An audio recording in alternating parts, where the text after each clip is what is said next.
Hello, everybody, and welcome to another Friday. It's Friday, so it's Fundamentalist Fails. I love this episode. I love this show, and it's my favorite day of the week. Now, I have been picking on, in the wake of the American election, Americans a lot. And if you haven't seen this show before, I will be doing sort of fundamentalists in theology, spiritualism, Buddhism, anything that has somebody that believes unquestioningly the dogma of their beliefs.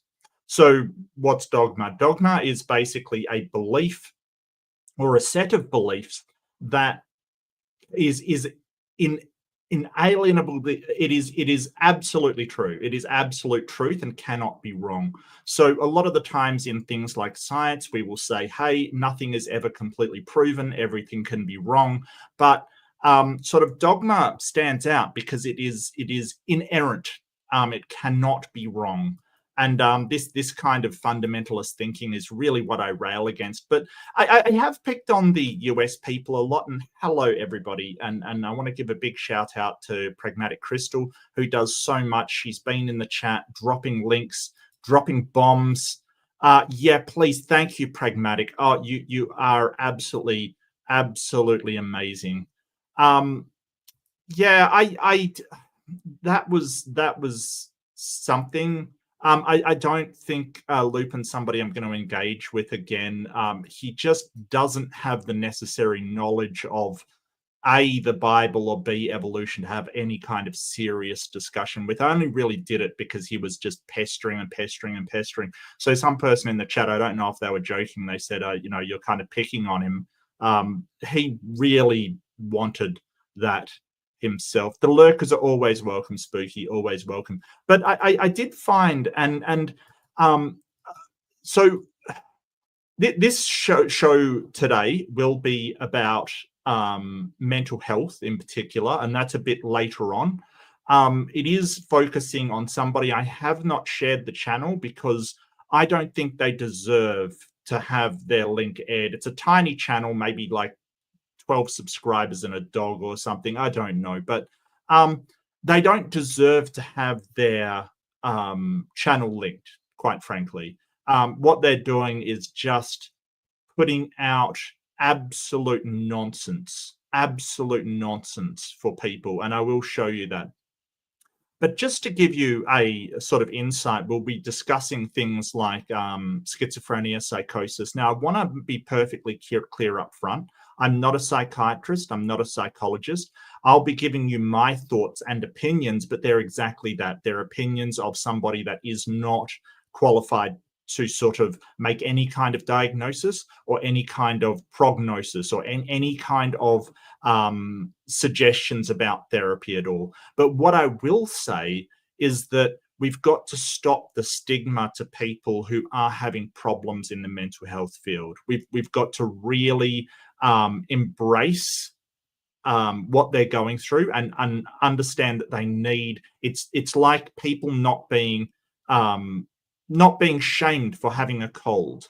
It's a medical issue. We need to be more understanding that this isn't them being harsh or being petty or being any of these things or being silly. No, it's a medical issue and we need to treat it as such. So always see a medical professional for stuff like this, and do not listen to anybody on the internet for medical advice, including myself.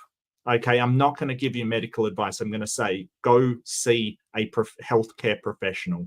Don't listen to me, except to see a healthcare professional. Listen to them. But I will go through what we're talking about. And since I picked on the US people a lot, I found this Australian guy, and he's very Australian.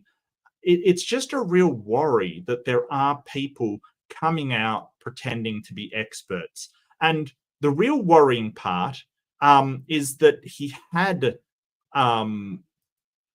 this guy, like he sort of linked to this video he had this video on his channel that was the guy who invented the new math kind of thing.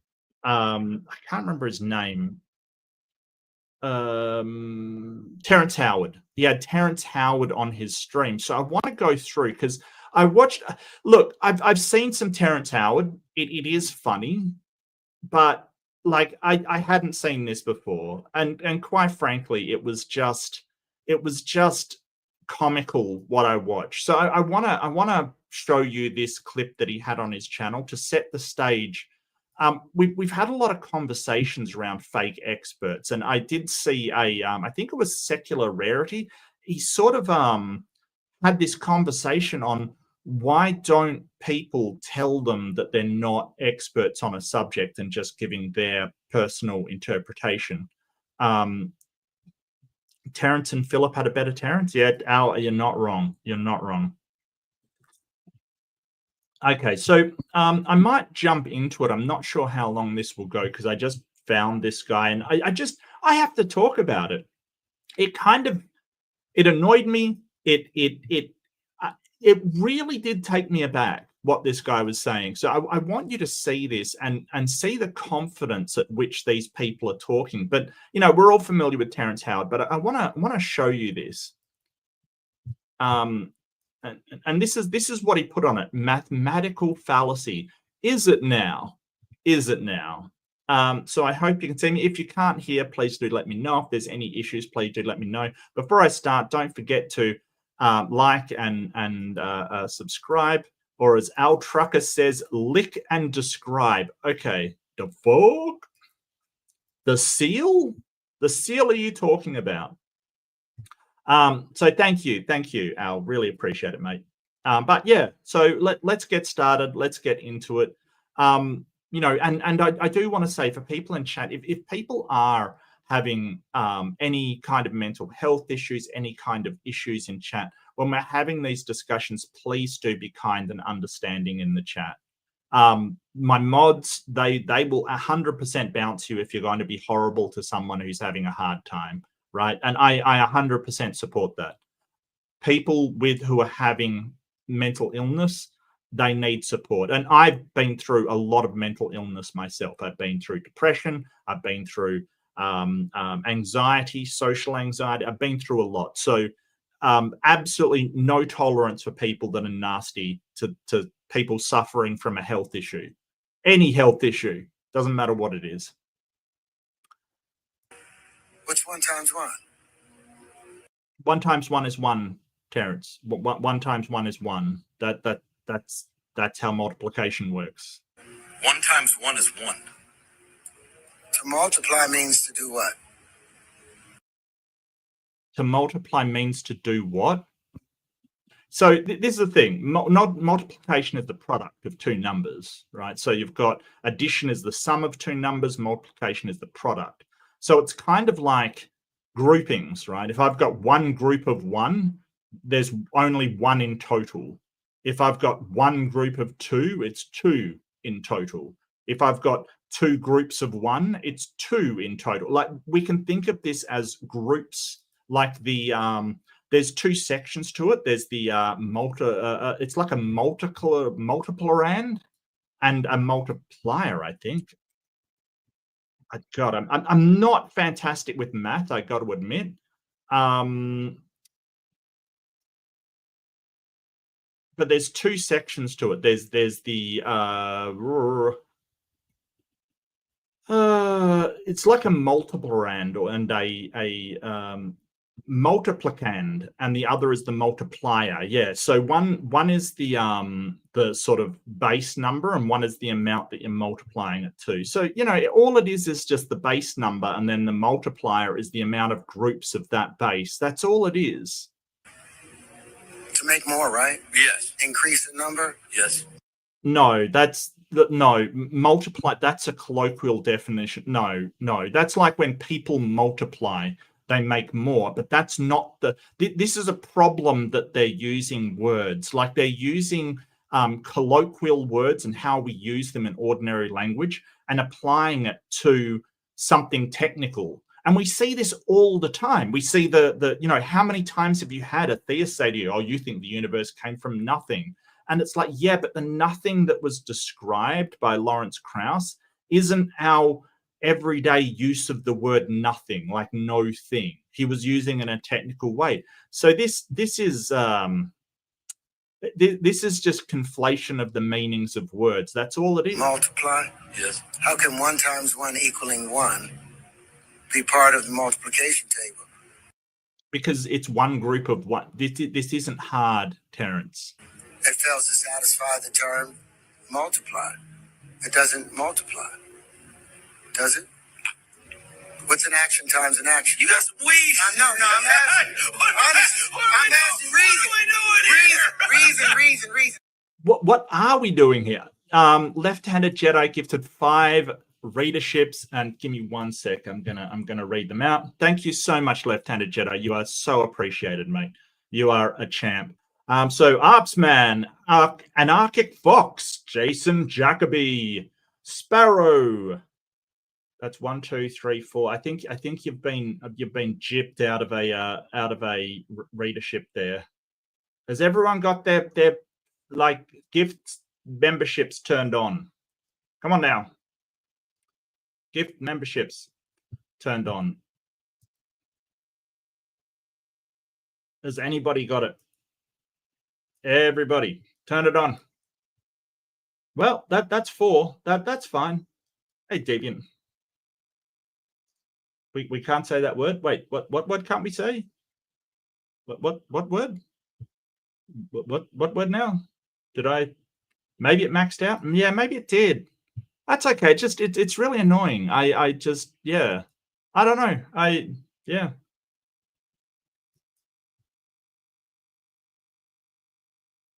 I'm not sure what word I said. If somebody, I don't know. I don't know. Anyway. So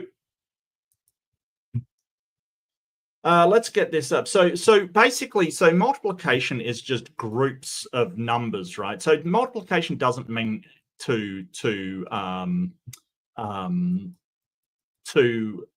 necessarily make more, right? That's not what multiplication means. It's just groupings of things.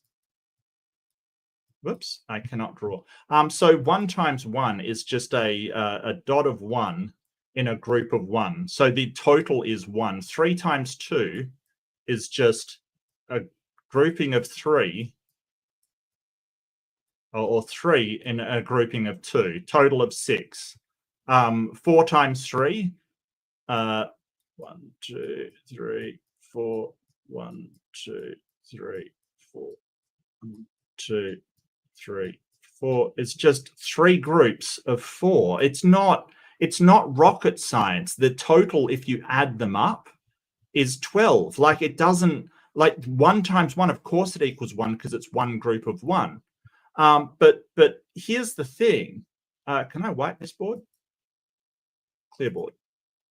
Clear. Okay, so here's the thing. You can have 1 times a half or 0.5, right? 0.5. Right, and that's actually getting lower because it's basically 1 dot and then half of it in that group, right? So that comes out to 0.5 because it's only half of that 1 in the group. It's not rocket science. Like, or you have 2 times 0.5, 2 times a half, right? You've got 2 dots. And the grouping is only, so what's in the group? Only 1, and everything with no grouping doesn't get counted. So that equals 1. It's not that hard. That's the thing. Like, to say, well, multiplication has to mean to increase, so multiplication doesn't make sense if it's 1. No, that's not what it means. Oh boy. Yeah, so Terrence Howard just doesn't understand multiplication at all, like in any way, shape, or form. And I'll just wipe that board again. Give me 1 sec, because I'll probably have to go through something else. I want you to reason. I don't know. What's an action times an action? A reaction. An action time, like, you don't. What? No. I don't know how you apply math to actions. It's very, very strange. A reaction. if you're looking at, say, physics, then an action plus another action is a reaction, because the reaction will be exactly the same. So the total amount of energy is the action plus the reaction. So this is so weird. I don't know what the hell is going on. It's so weird. Right? Okay. Have you ever seen an action times an action without a reaction? Have you? No. Because equanimity is the currency of the universe. Equanimity is the currency of the universe. What is the universe buying with this equanimity exactly? I really would like to know. Wow. Always an action times an action, action having a reaction. So how can 1 times 1 equal 1? How can A times B just be A and not? How can A times B equal A? Okay. A times B equals A. Yes?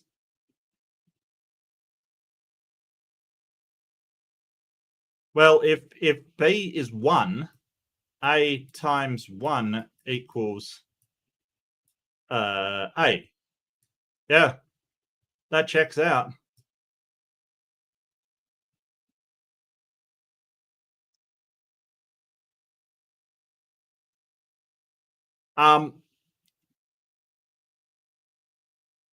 So yeah, this is really weird. I mean, you can even put the 1 over to the other side and just do, that is basically 1A equals A, which is true, or A equals A over 1, which is true as well.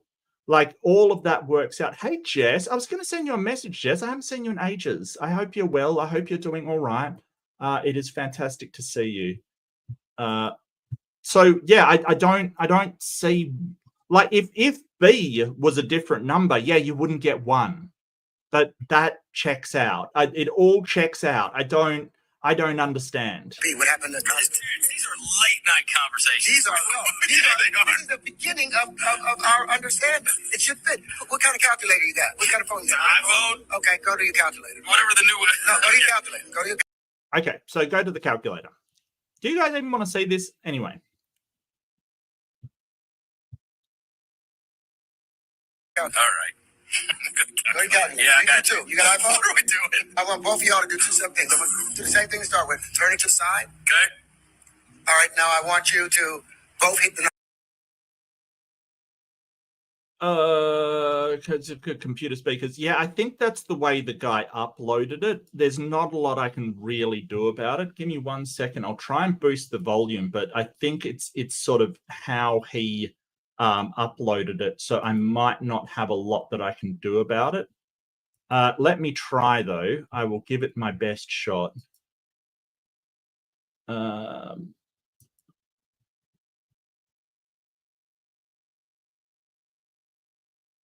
Number 2, did the whole calculator show up?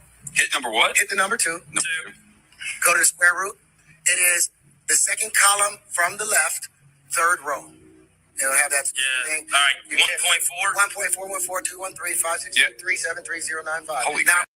Yeah, and so what he's done is memorize this, and I want to take you through this, like, because this was sort of sprung out to me as being like insanely obvious. Like, it really was. Do I have an online calculator, maybe?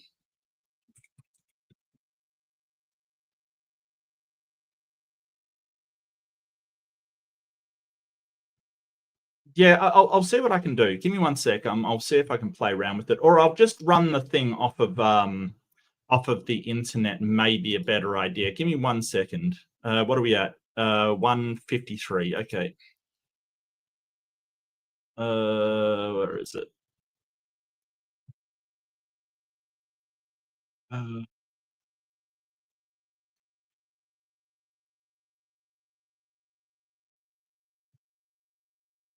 153. Okay, give me a sec. I'll do that with the other videos as well. But thanks for letting me know. I really appreciate it. So, where are we at? Yeah, okay. Okay, so online calculator, pretty straightforward, So he's basically saying, well, 2, can I please, 2, the square root of 2, what is that?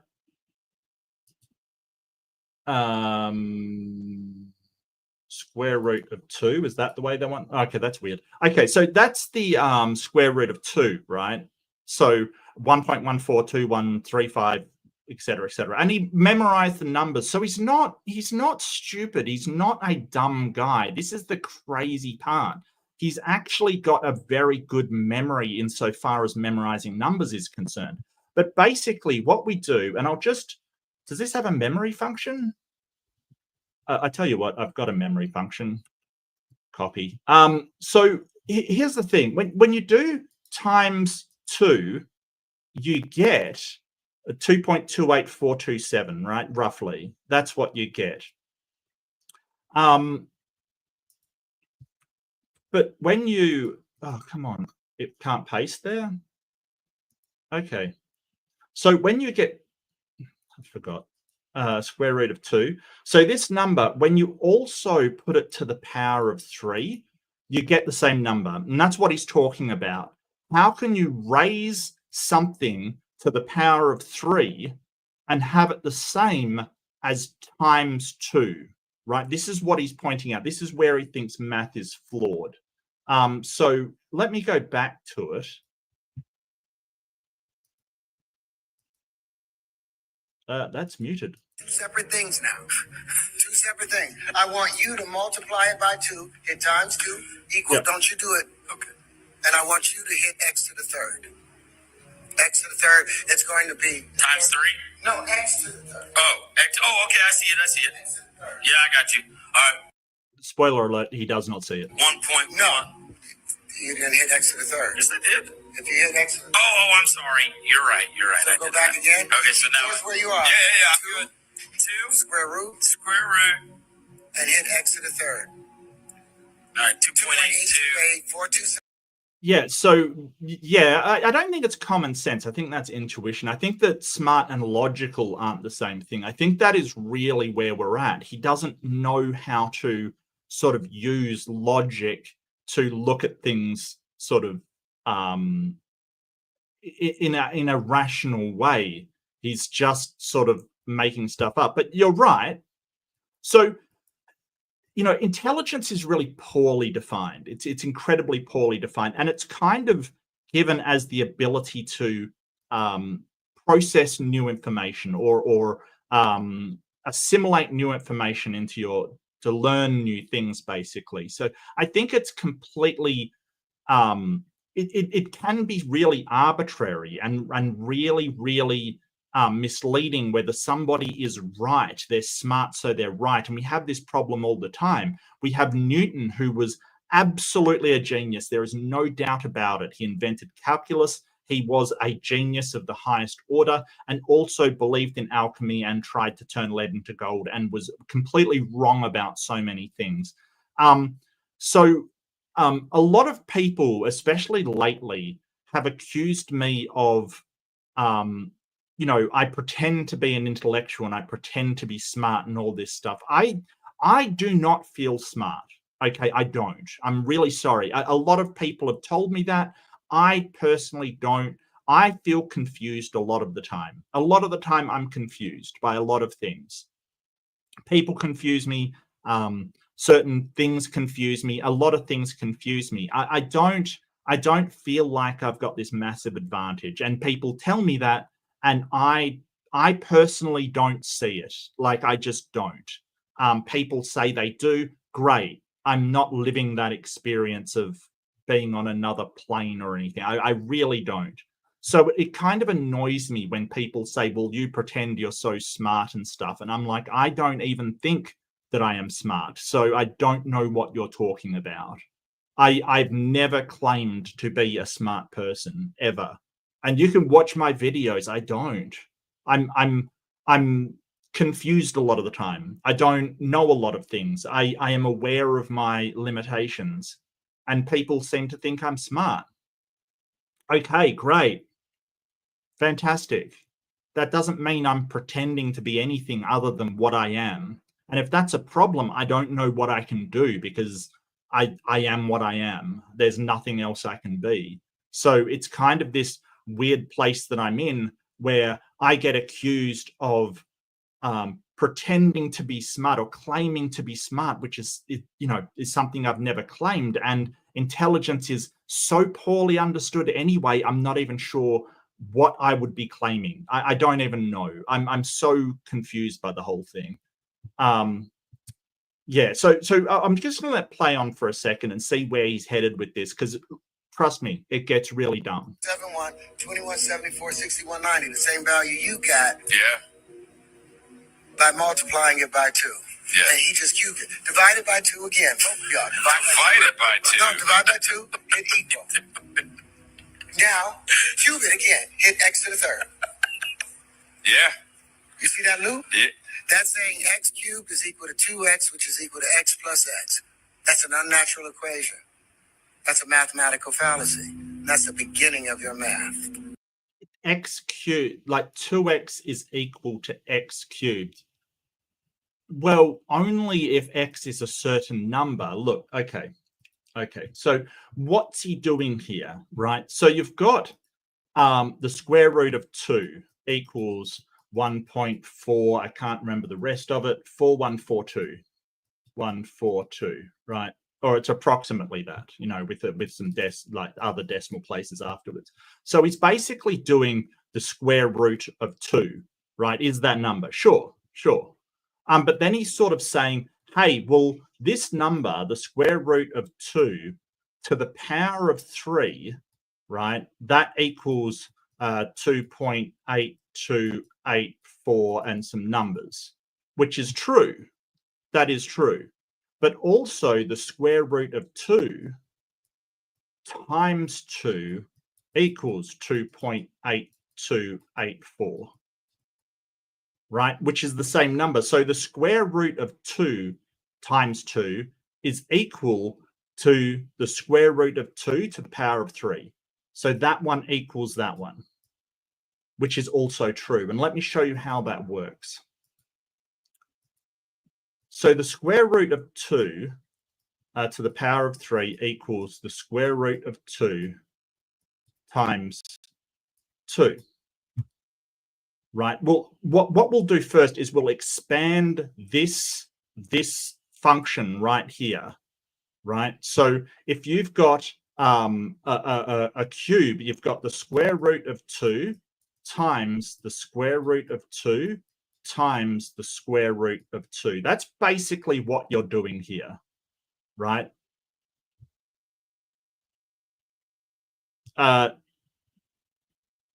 Yes, Al, that is true.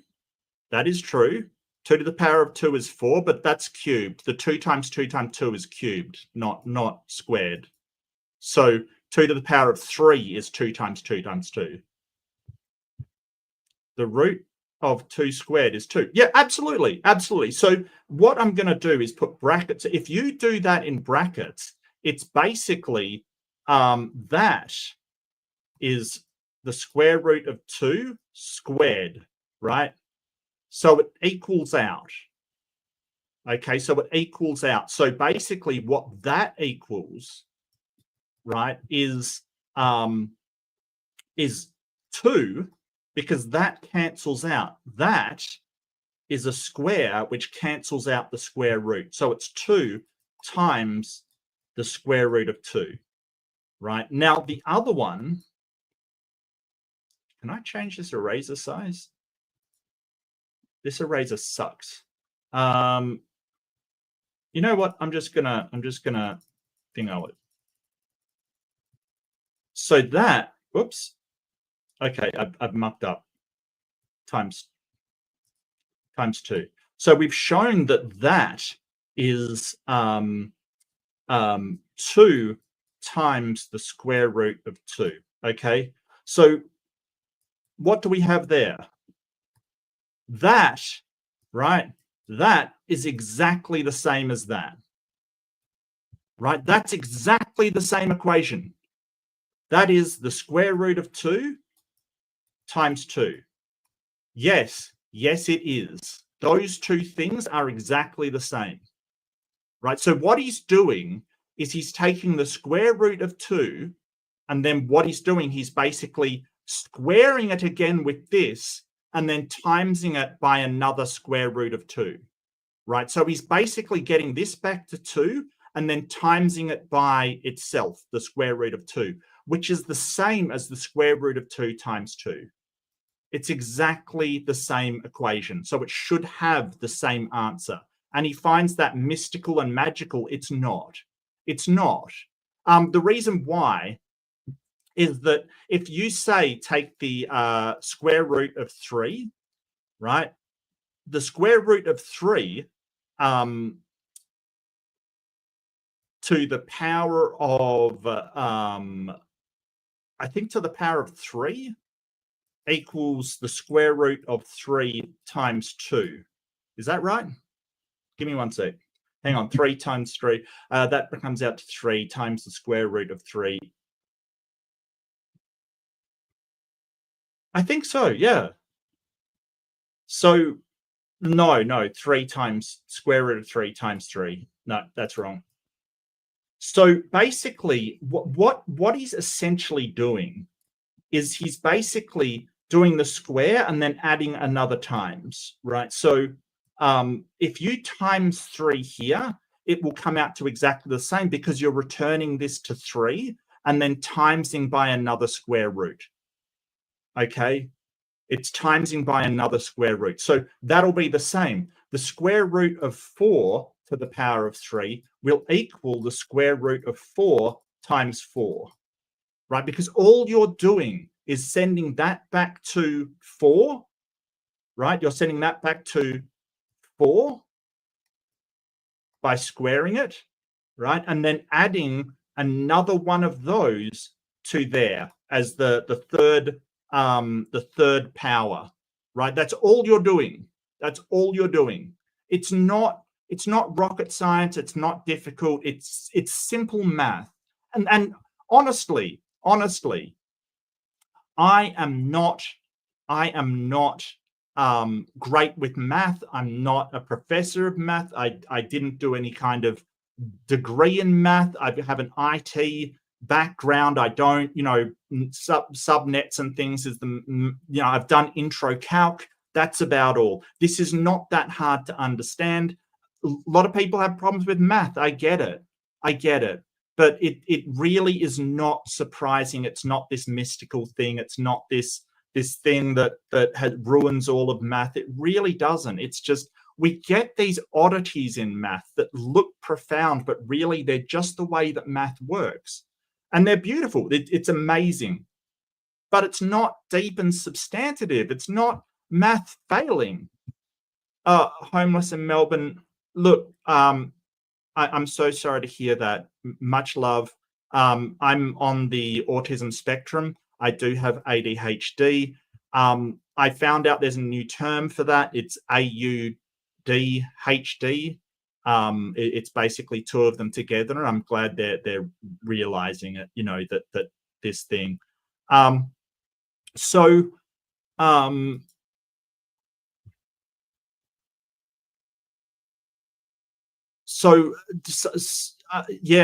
don't know that all of that is neurodivergence. I think that a lot of mental illness springs from neurodivergence, a lot of depression, identity disorders, a lot of OCD stuff springs from neurodivergence. But they're not categorized as neurodivergence because they're not the actual I hate to use the term, but wiring of the brain itself, like autism and ADHD is. But what I want to veer away from is that mental illness is somebody's fault, or it's bad, or it's horrible. A lot of mental illness, in my opinion, is coping mechanisms to deal with the things and traumas that have occurred in life. They are actually not bad. They're a way for people to cope with what is happening to them. And that's not necessarily bad. It is what it is. Especially things like especially the things like substance abuse, for instance. That is a coping mechanism for not being able to deal with the traumas and the problems going on in your life. That is really it. And so in order to cope with those things, we do these behaviors which aren't necessarily helpful, but the thing is not to blame somebody for that. They're not to blame for it. That is the way that they have coped with it. We want to help them find healthier behaviors, not do this shame and blame stuff. I really want to push back on that. Oh, and Happy New Year, everybody. Yeah, Larry, Happy New Year, mate. Happy New Year. So, sort of kindness and understanding will do way better than shaming them. But at the same time, some of these behaviors are really dangerous for the person and really dangerous for society in general. And we need to address them, but in a way that is healthy and understanding. That's how I invented tangential flight, because you're mad. Someone programmed that lie in there and lied to you and everyone, and all your fundamentals are off. No, the fundamentals, I've just shown how they're the same. Like, we have these things called proofs in maths. Now, don't get me wrong, I could not go through a proof, right? They are fundamental to the logic of maths. They're called mathematical proofs.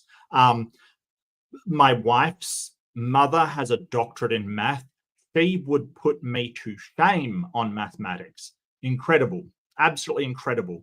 But they have proofs that they go through with basic logic and show that the math actually works. And I mean, it's kind of like a proof that I've been through. It's basically showing that, hey, if you say these things shouldn't equal one another, I can actually show through math that they should. They absolutely should. And, I can show my working. The problem is that Terrence Howard is not showing his working. I don't think he can. Oh, Happy New Year, Sideth. Really good to see you, mate. Who is mad? I'm not sure if you're mad by angry and Dingo. Yeah, no, he thinks sum and product are the same. Yeah, totally. And they're not the same. They're absolutely not the same. But no one's lying to you about math. Math is a logical language that we use to describe things in the real world. I've often, in sort of philosophical terms, we kind of call it a pseudo-concrete, right? So it has all these properties of having concrete things. Now, concrete things are things that exist in the real world, like my microphone or my coffee or, me or something like that. It is something that is existent in the real world and has some kind of causal effect on other things. So I can throw my coffee at someone. A boulder can roll down a hill. It has a causal effect on other things that can interact with them. Now, maths can't really do that.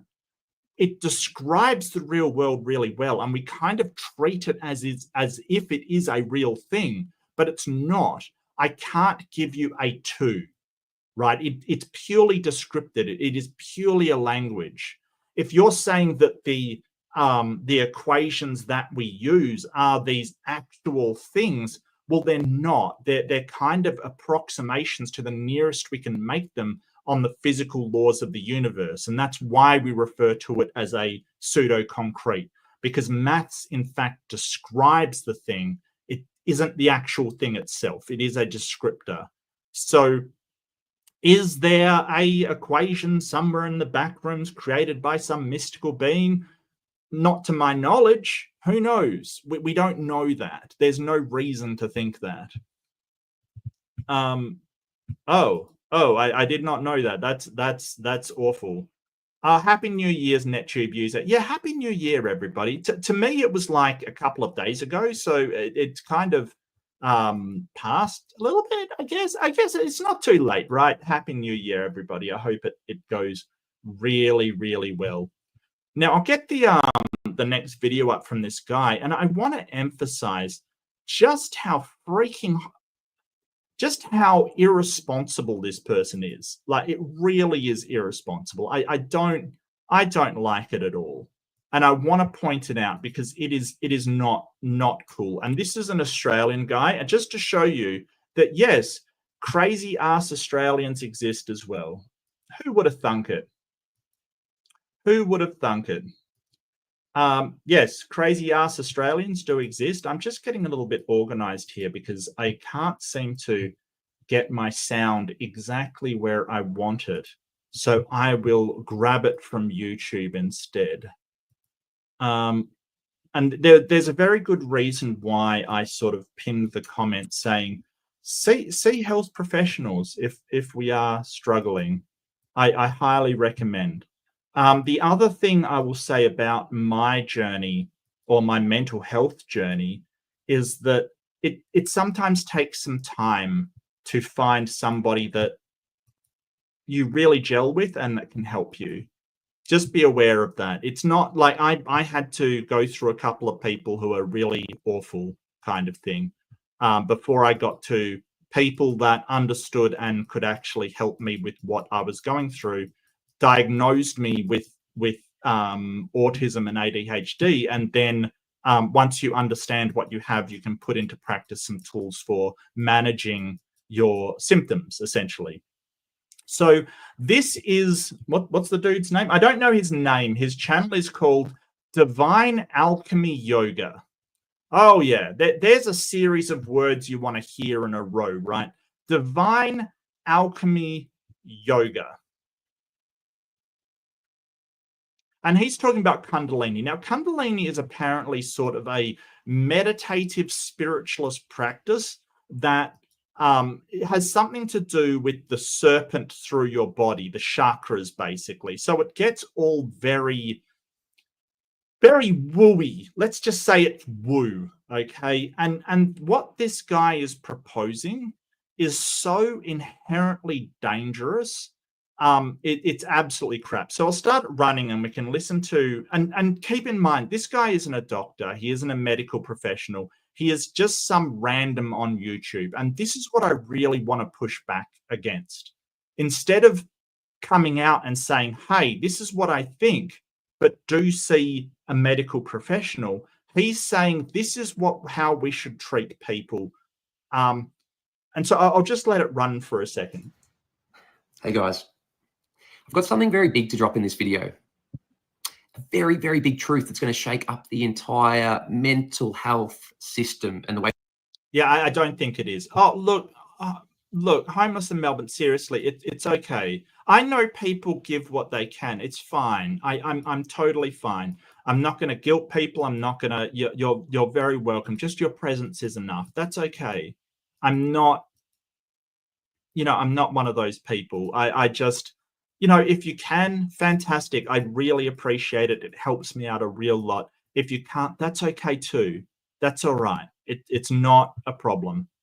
Oh, yeah, Holly. Yeah, I don't think it's like sort of Terrence Howard saying that he's going to overthrow all of mathematics. It really is well, I've got no professional background, but I'm going to shake up. You hear all of this stuff a lot from fundamentalists in Christianity, how, evolution is being overthrown by their favorite liar kind of thing. Dr. John Sanford's gonna overthrow the entire, Darwinistic evolution biology department. It's like, what are you talking about? Like, wow. Way we look at mental health, right? I've been investigating this for a number of years now. And so by investigating, so a lot of people, and I appreciate that he's not using the word, like when what they usually say, I've been experimenting or I've been studying or something like that. Yeah, he's investigated, which probably means that he's watched a bunch of YouTube videos.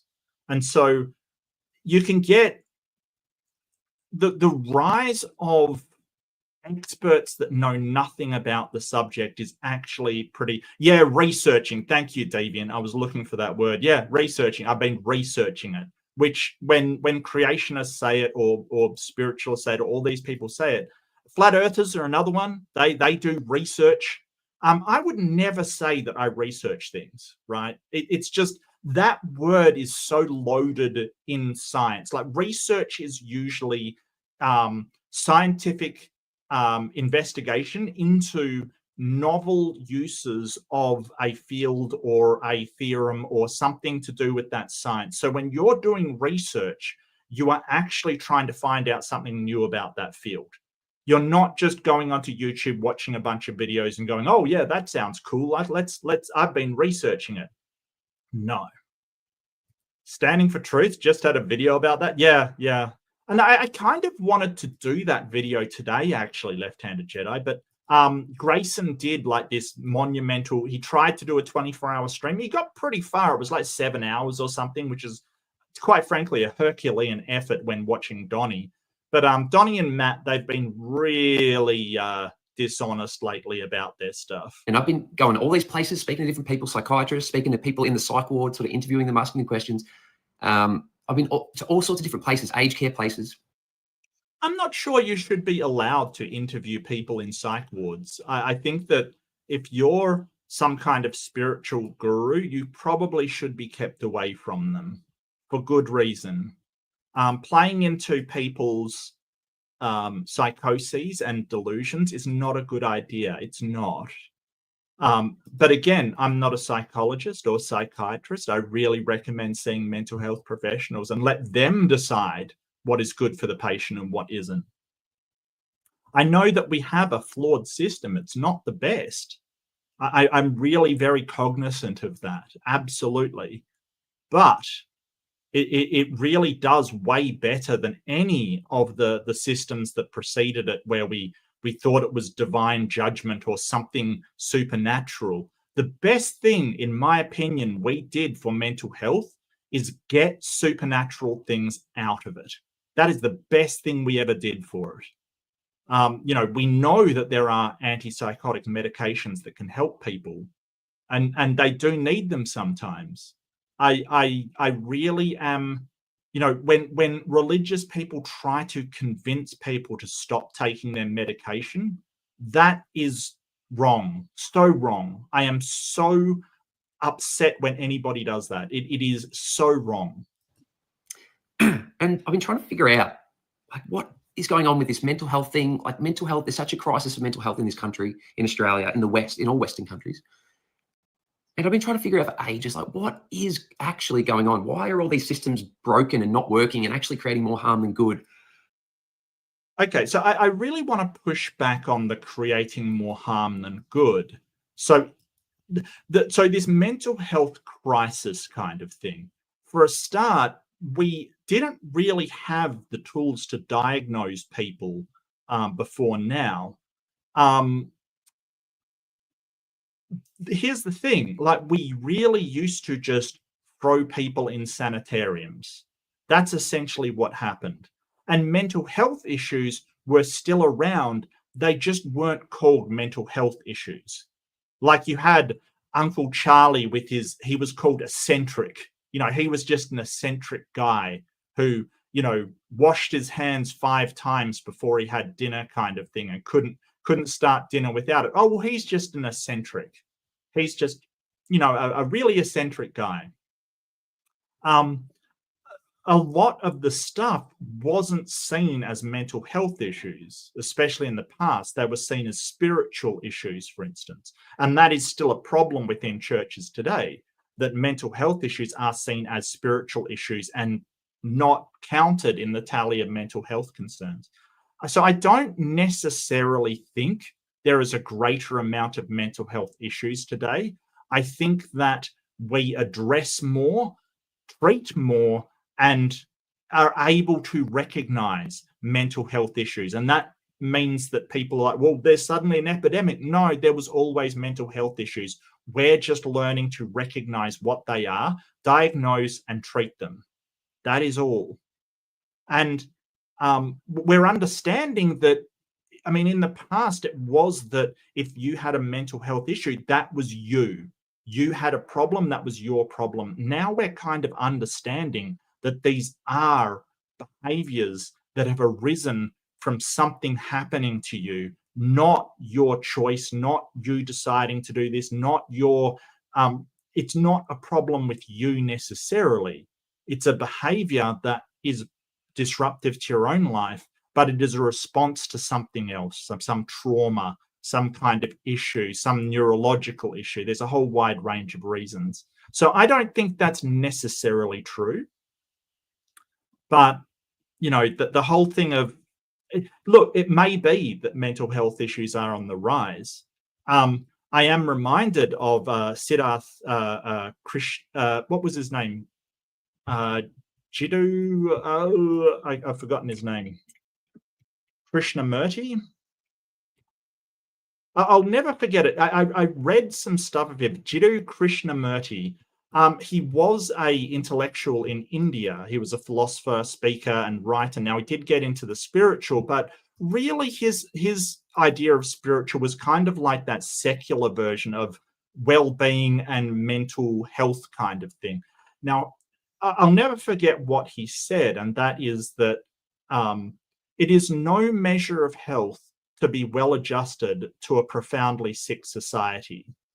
And so what does he mean by that? It's basically that our society that we've built with capitalism, consumerism, you know, all of this kind of stuff may not be conducive to mental health. I think that we all are aware of that.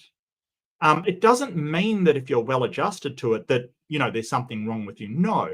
It just means that if you think something's wrong with the society and that causes you great distress and then coping mechanisms come about, it doesn't necessarily mean it's your fault and that you're somehow sick because you are having trouble adjusting to a society that is so detrimental to human expression and the human condition.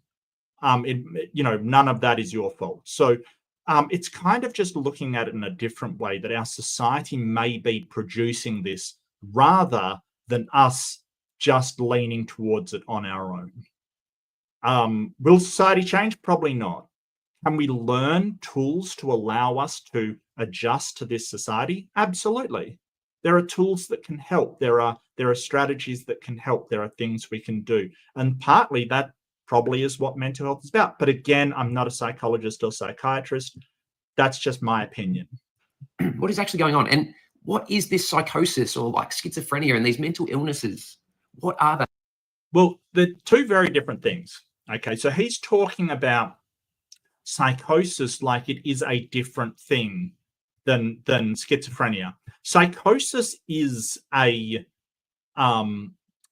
it's a symptom, right? It's a symptom of something else. Now, there's sort of short-term psychosis disorder where you have a short term of it. Psychosis can also be brought on by substance, some kind of drug or substance in some way, right? It can be, like, for instance, people that have lead can, you know, too much lead poisoning can go into psychosis.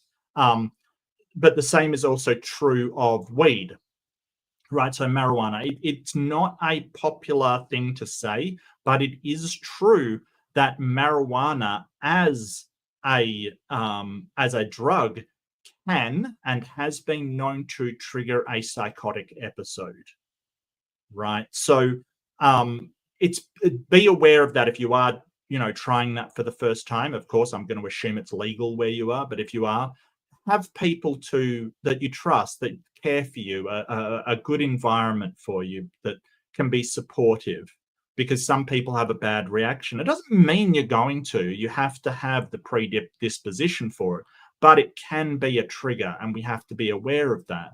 Just like some people have a predisposition for addiction, and alcohol can be the treatment for that. Don't shame people for it. It is just the way their brain works.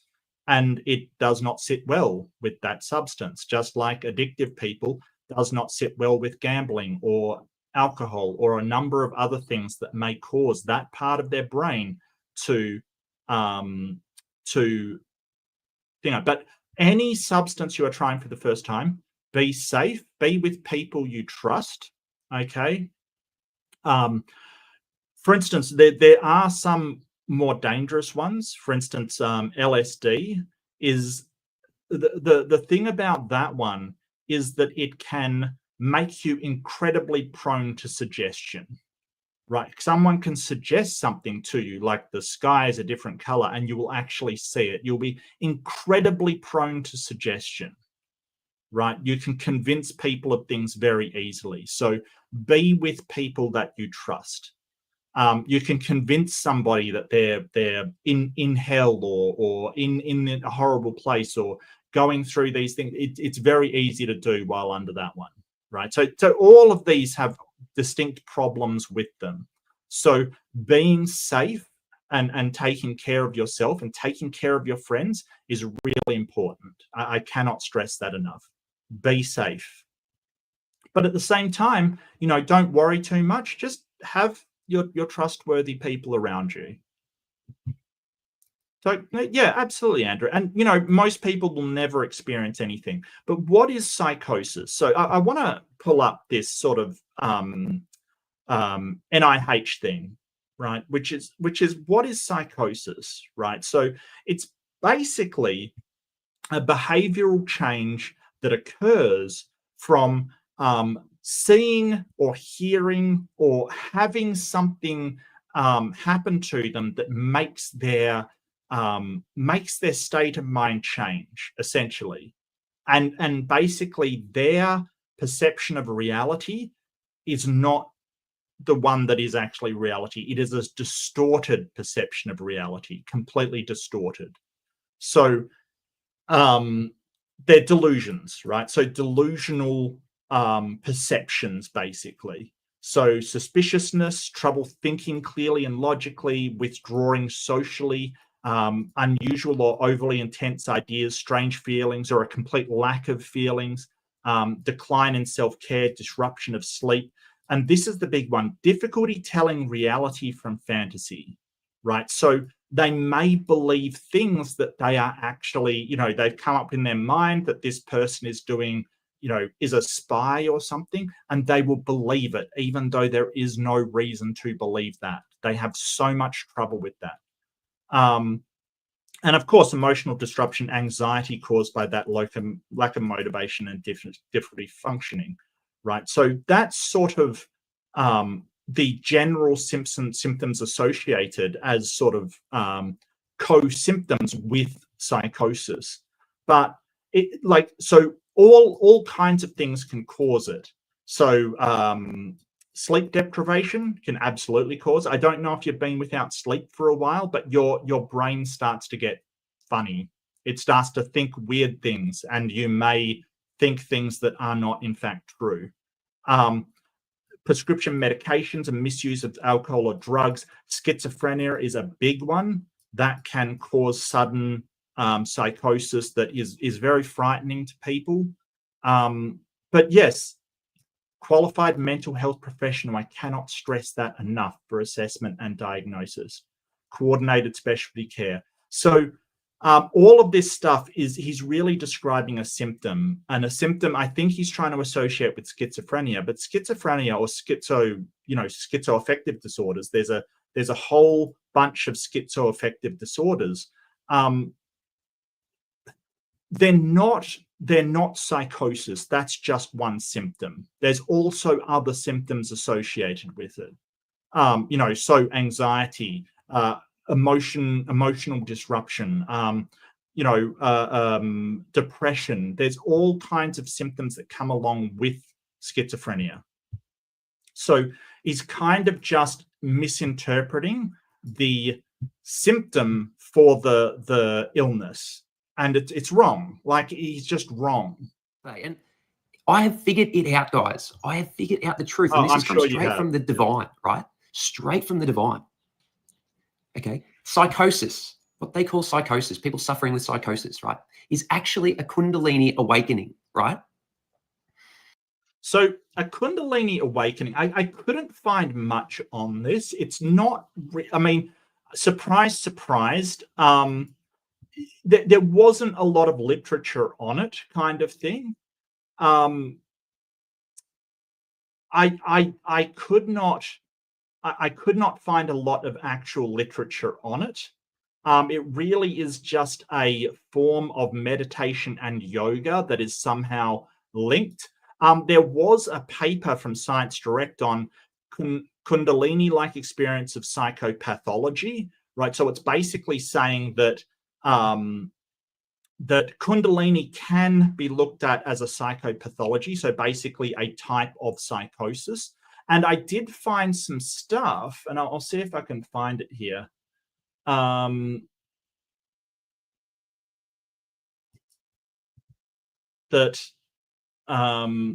So this one is awakening of Kundalini chakras presenting as psychosis, right? So I think he has it backwards. So basically what this says is that schizophrenia and psychosis can be triggered by this Kundalini awakening kind of thing. So basically awakening of Kundalini, or basically this. So what you've got to think about this as is very intense, deep meditation. Okay, so really intense meditation. It is not that psychosis is this intense, deep meditation. It is that people that have done this intense, deep meditation have had psychotic episodes. Okay, so he's got it backwards.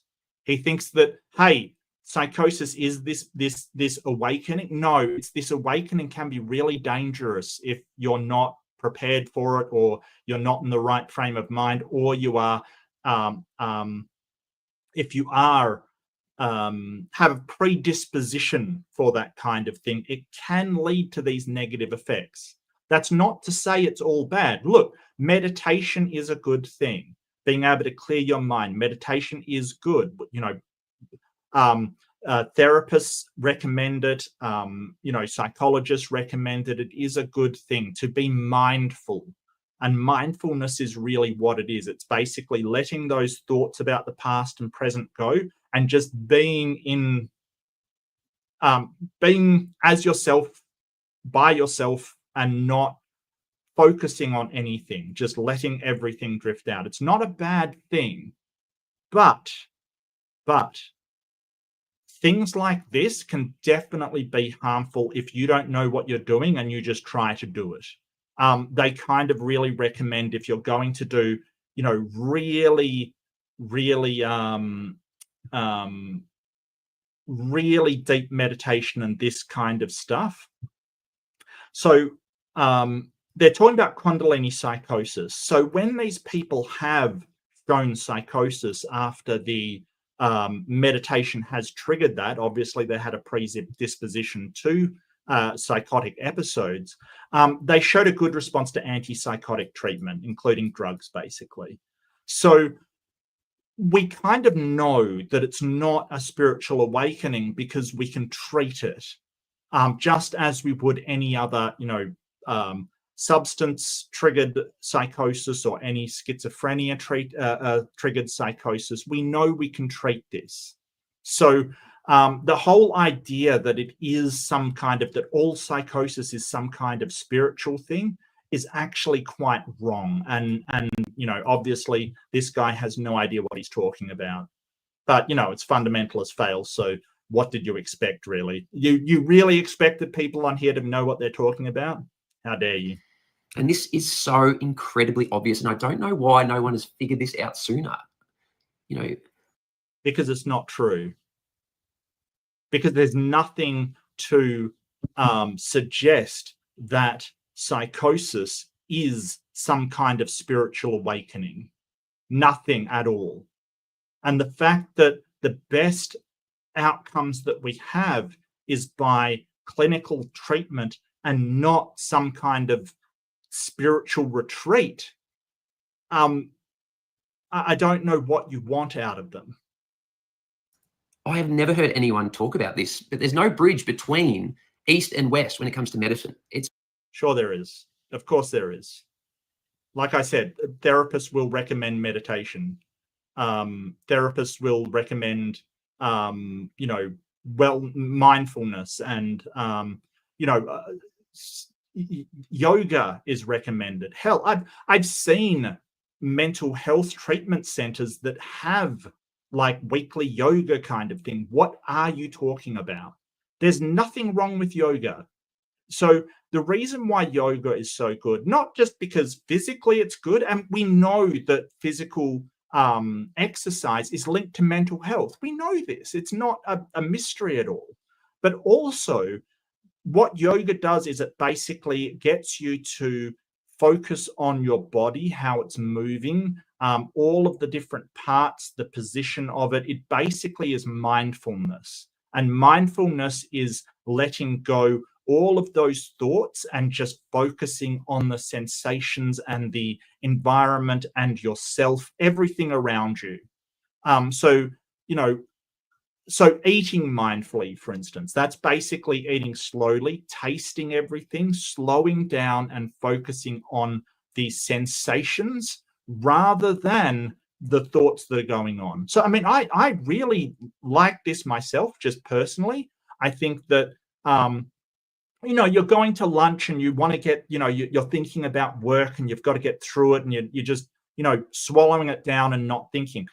Mindfulness sort of says, well, slow down and really taste that food and really just sit with it and feel it and sort of, really focus on it. And you'd be amazed at just how useful it is. And that applies to a lot of different things.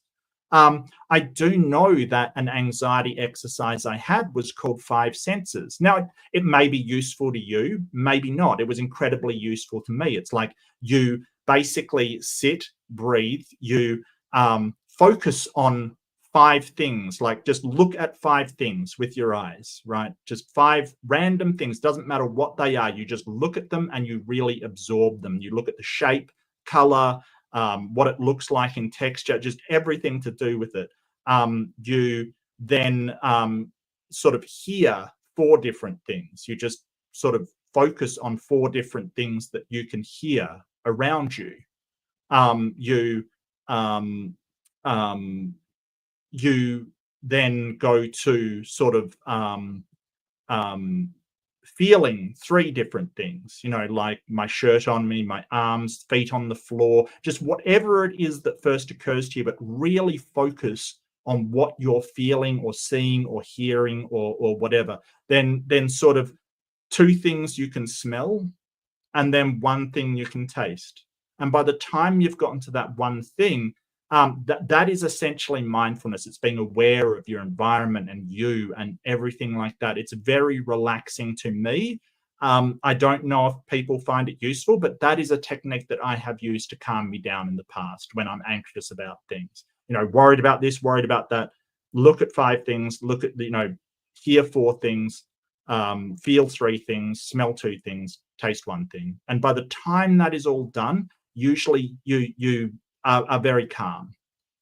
So that's mindfulness, essentially. And other people have different ways to do it. Granted, breathing is good as well, which is why yoga is good. It focuses on that breathing, slows the breathing down, which in turn slows down your sort of metabolic rate, your heart, which can be going.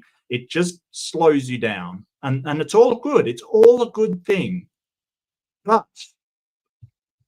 I don't know why this guy thinks what he thinks, because as far as I know, he's just looked at stuff and had this revelation. Is he Christian? I think he is Christian, but it's kind of that neo-Christian spiritualist kind of thing, Marty. I think it's that, the type, yoga for Jesus kind of thing. I don't know. He talks about the divine a lot. He talks about, sort of chakras a lot, I guess. So who knows? It's just, they don't talk to each other. So in India, Ayurvedic medicine, over there, they would call what we have over here in the West, in countries like Australia and the UK and the US and Canada, is people suffering with psychosis. No, psychosis is a symptom. You are wrong, sir. Psychosis is a symptom. It's basically they're suffering from something else. Something else will be happening, and psychosis is a symptom of that. It's not an illness in itself. You can get short-term psychosis disorder, but that is usually just one instance and it doesn't last very long. It's not really what we would call a disorder kind of thing. So no, don't listen to this man. Right? It's exactly the same symptoms as someone having a spiritual awakening, a Kundalini awakening, the awakening of Christ consciousness, the awakening. No. So, yeah. So, like where it says Christ consciousness there, we can sort of tell that, yeah, he's a Christian. Absolutely. But he's a Christian that, you know, he's sort of got on the spiritual bandwagon as well. Oh, Greg, you're absolutely wrong. Some of them think yoga is the devil's work. Absolutely. Absolutely. In fact, I think I did a fundamentalist fails where they were complaining about yoga kind of thing being devil work kind of stuff. You know, it's because it is derived essentially from Hinduism, right? So yoga is a big feature in Hinduism.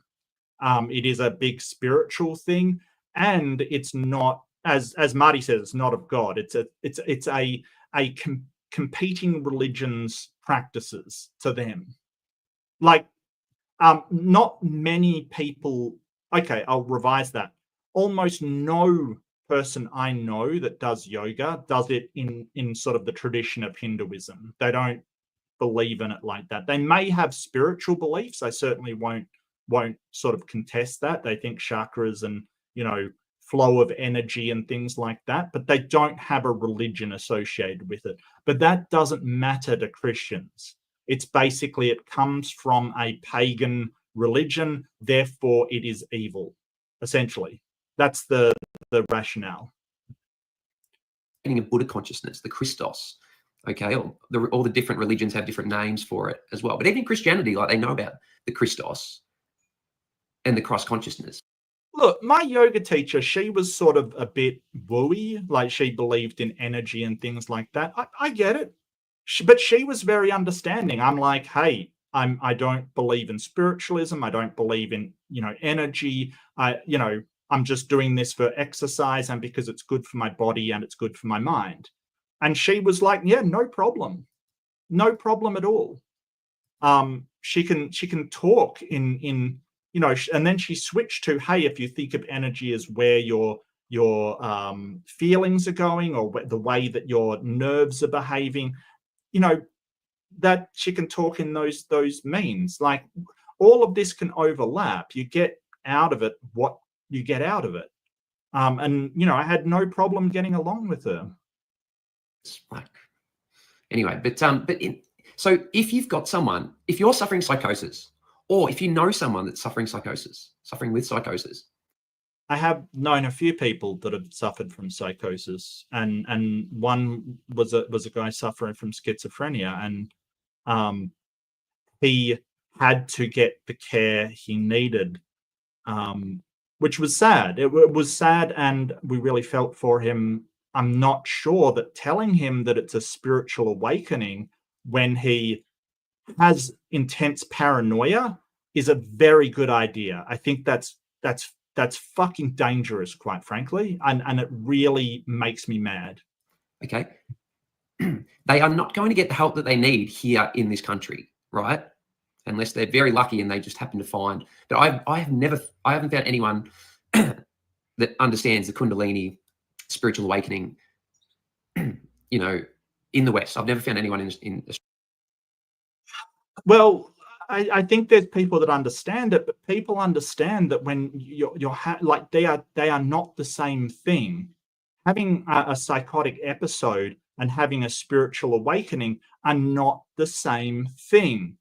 One is a symptom of a mental illness, and the other is a yoga practice that comprises of deep meditation and some kind of spiritual feeling, is the best I can put it out there. I don't know why you would think they are the same thing. Like, some of the sort of so the reason why it's getting confused, I think the reason why it's getting them confused is because there's been people who have sort of tried to do this Kundalini spiritual awakening kind of thing, and they have had a psychotic episode. So what they've presented with this awakening is symptoms of a mental illness or some kind of disorder. And you think they're the same thing now. No, they're not. They're not at all. Is he one of the yokers? We call them bogans, but yeah, kind of. There's this there's this real spiritualist sort of, just like America, there's this spiritualist woo people that they've been out bush too long, and they think that the country has talked to them or something. They think that they've stumbled onto these spiritual truths that come from going out to the bush alone and spending time talking to the cockatoos or whatever. Like, there's no truth in this. This isn't something that you've figured out, this thing that everybody's missed. Australia, right? So what you really have to do, I think, like is there's shamans, right? There's shamans that might be able to help you, right? But there's shamans. Yes, there's shamans. If you're suffering from psychosis, you don't go to a shaman, sir. What kind of nonsense is this? Seriously. What's a shaman going to do for your mental illness exactly? I would like to know. Can you find them on Google? Shamans in Australia. Because I don't think he's talking about Aboriginal shamans. Wild Plains medicine. Ugh.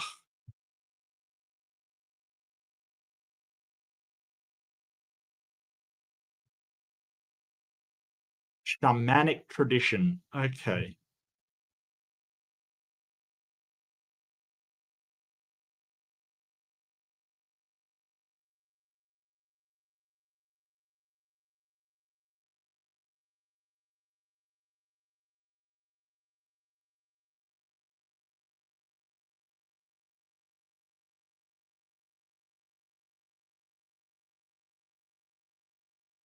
Yeah, this is sort of almost pseudo psychology. I'm not 100% sure what the hell this is.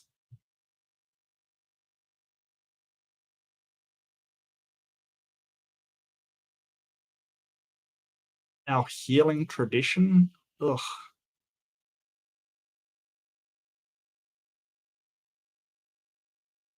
Ugh. if you go to India and see a doctor over there, an Ayurvedic doctor, they're going to be able to help you, and they're going to understand what is happening for you, and they're not going to misdiagnose it as psychosis, because it's not psychosis. Well, psychosis isn't a diagnosis, it's a symptom. So you're getting it wrong there. I presume he's saying they won't diagnose it as schizophrenia, perhaps. I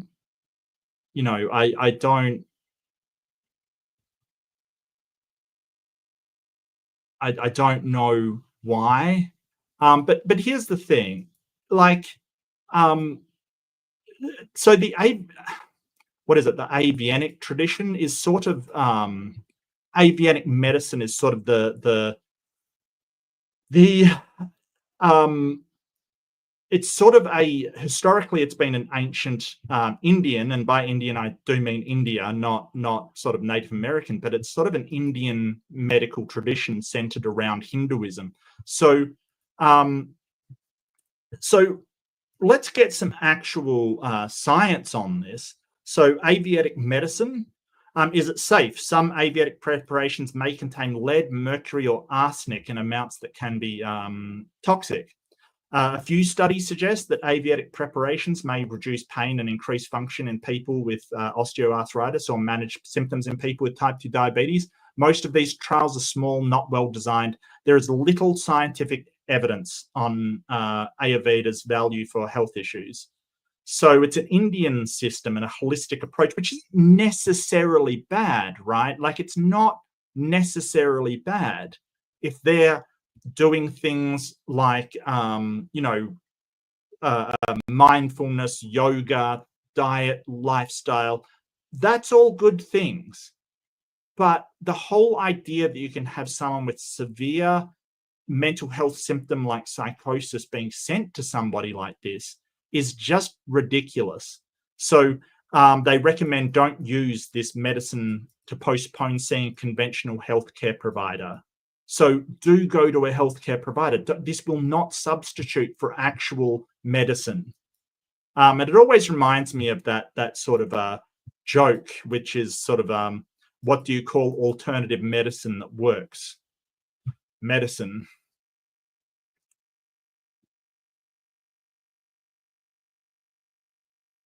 Intelligence best pro. Oh, okay. Well, I mean that's fantastic. I'm very bad at packing myself, so I think my ADHD wins out on that one. Like it's not what we think it is.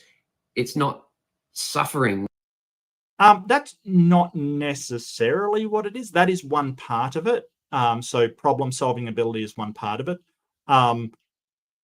Information processing is another. There's multiple things that comprise of it, like spatial reasoning is one part of it, and sort of logic is another part of it. There's all kinds of things to it. It's very poorly understood. It's just an adjustment and a period of transition and growth, spiritual growth, emotional growth. Basically, we are all God, we are all the divine, and God fragments itself into all these pieces, these aspects, which is us. That's what we are. We're all aspects of the divine, and God fragments itself, got its own energy, and then it comes back, and that's how God evolves, or that's how consciousness evolves. Oh yeah, totally, Marty. Absolutely, yeah. And the same is true of mental illness. You can't just go, well, I'm going to substitute treatment for, spiritual stuff. That isn't a healthy way to go. We understand the causes of it. We understand all of this. And I'm not saying that, hey, you'll instantly get a great doctor who will understand and prescribe you exactly the right thing. It takes a bit, but it's way better than sort of going, well, I'm going to mystic my way out of it. Because what mental illness kind of is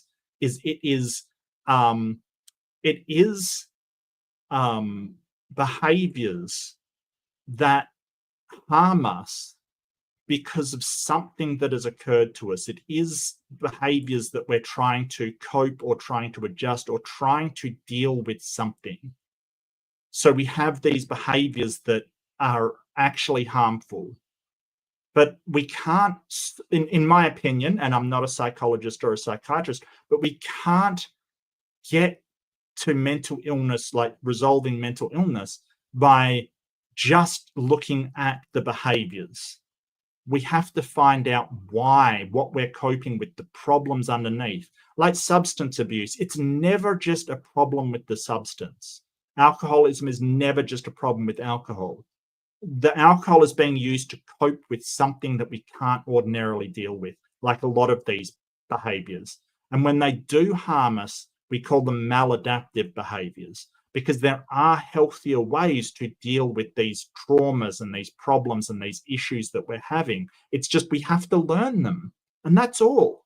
That's all that it is. So, yeah, I think this is an absolute game changer. And I want... It is not a game changer. Yeah, and I get what you're saying, Marty, and I 100% agree. And don't forget that in Australia, a couple was arrested and sentenced for refusing to give insulin to their diabetic child. They thought that Jesus would cure her, and that's what makes me so mad. They substitute spirituality for medicine and then are just aghast when it doesn't work. And then what happens is they say, well, there must have been some reason that God didn't save my child. And they're in heaven now. So it all worked out fine. It's absolute madness. And that was a big case. I believe it was in Queensland, because it's always in Queensland. Sorry, Queenslanders, but people in your state, you've got some wackadoodles over there, seriously. Correct. Yes, and that's why I dislike AA. A lot of the AAs, they can be different, Greg. They can, some of them do that, which are the ones that I find incredible distaste for. Some of them go for more secular treatments, which are fine. They're fine. People to send this to Deepak Chopra. I know Deepak will understand this. Yeah, you heard him. Someone send this to Deepak Chopra, because that's all we need. Deepak Chopra with another spiritual woo. That's all we need. Deepak Chopra. Yeah. He will know this. I reckon he already does know. Yeah, Deepak Chopra is a fraud that would know better to suggest a spiritual cure to a mental health issue.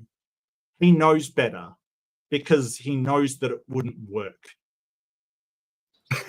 But I want to chat to Deepak and I want to chat to Sadhguru. Okay, please send this video to Sadhguru and please reach out to me. Head to my website, divinealchemyyoga.org. I would love to have a discussion to anyone about this. I'm not sure I want a discussion with this guy. It really is. Well, wow. Okay, that Greg. Wow. Okay, so the little girl, I think she was 8, that died. I'm not sure if that was a net gain there for the world. Completely open-minded, but I don't know. Let's see if we can find out who he is. What was it? Divine Alchemy Yoga. For fuck's sake, I hate everything about this thing. Divine Alchemy Yoga. He's got a .org. What the hell? Quantum Leap Your Reality. Oh, for fuck's sake. I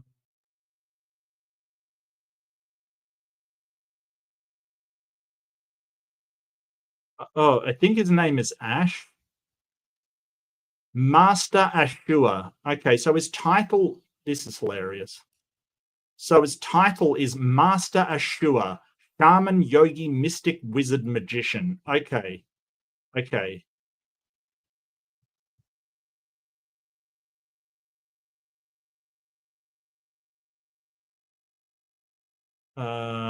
Let's see. Maybe events will give us an idea. No events currently upcoming.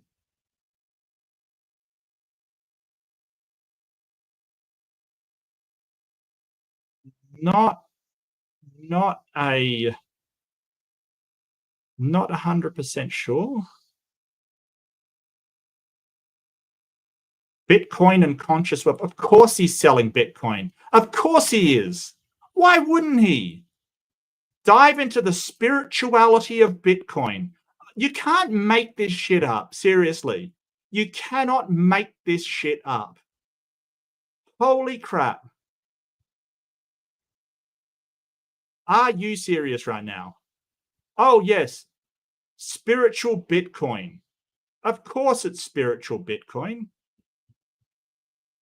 Where would I find it? Services? Nope.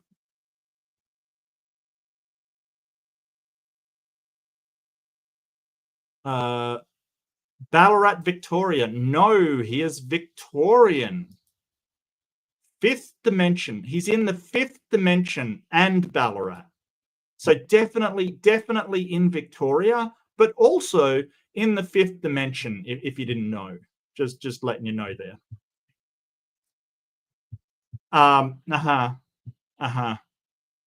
But don't forget he's in the 5th dimension. Wow. Like you can't make this stuff up. Like if I did a parody, it would not be as funny as this. Like seriously. I think that if I did a parody, Ash is an extraordinary facilitator. His calm and spiritual presence able to guide participants through their journey no matter what the event. He is truly exceptional. Oh, okay. Sacred plant and fungi medicine. Is that weed? That's weed, right? Is that cannabis? That's illegal in Australia, as far as I know. I don't think it's legal in Western Australia. I don't think it's illegal in Victoria either.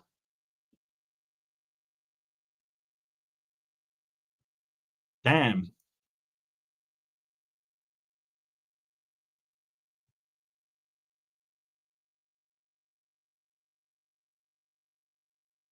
I look forward to an opportunity to connect with you on a soul level. Oof. Silence retreat. Okay. 1 hour mentoring session. Jesus, the fucking silence retreat is $3,333. That's insane. That's insane. No wonder you're shilling Bitcoin as well. Holy crap. Oh, sorry. My bad. My bad. Also know this to be a sacred truth that has come directly from the divine. That psychosis is the Kundalini awakening. It is the rising of the Kundalini up the spine, which causes a lot of disruption and volatility in a person's life, and it forces them to shed all the old limited versions of themselves to create space for the new energy to come in, to evolve that person and the character of that person to the next level of evolution. I'm not sure if he's seen somebody having a psychotic episode. I have. Their mind is certain of things that just isn't real. Like, so they will think people that are there that are in fact not there. They will think that certain things can be poisoned, or people are out to get them. They can have a very warped view of reality.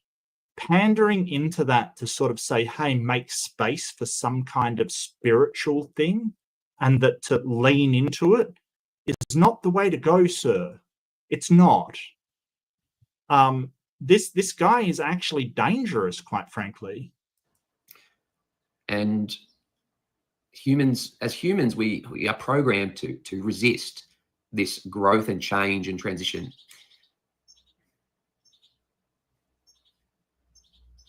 So it's very interesting, and we're not programmed to resist that. It's so detrimental to the person. Psychotic episodes can be incredibly dangerous, insanely dangerous, because they have a distorted perception of reality. They may think they can fly. They may think that someone's out to get them and defend themselves. None of that is their fault. But at the same time, leaning into it is insanely dangerous. And sir, you should be ashamed of yourself for suggesting so. That is dangerous. Yeah, I think anyone that's suffering with psychosis just doesn't have to be suffering with psychosis. They could be managed well through their Kundalini awakening, through their spiritual awakening, as they come closer to God, to the divine. They can be consciously guided on that journey, the journey back home. Yeah, and the problem is that we've had people who are religious have psychotic episodes and do incredibly problematic things to other people because they think, and they are deluded into thinking, that God is telling them to do something, right? There was the case of a woman, I think it was in Queensland as well, because it's always freaking Queensland. She basically thought that God told her to get her children to heaven early. Let's put it like that. That is an episode of psychosis. That's what it is. Her perception of reality was distorted. We do not lean into that. We want to try to bring that person back, be fixed in reality, treat it with antipsychotics, and understand what is triggering these episodes. Because this kind of delusional behavior, in my opinion, it is a escape mechanism for something that is caused them trauma or had some problems, and they cannot get their mind back to reality.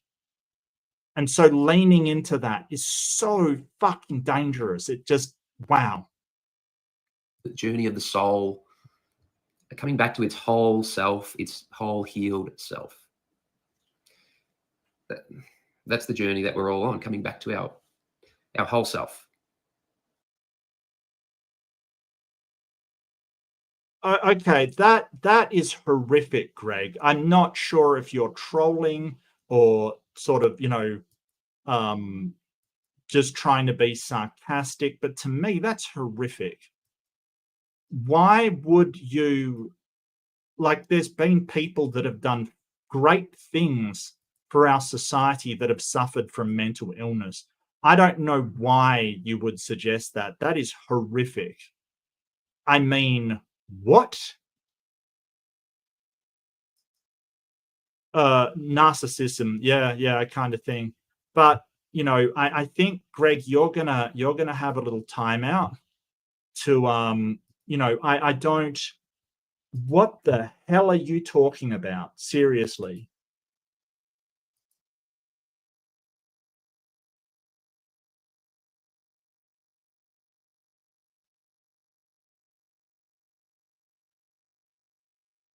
Look, if somebody wishes to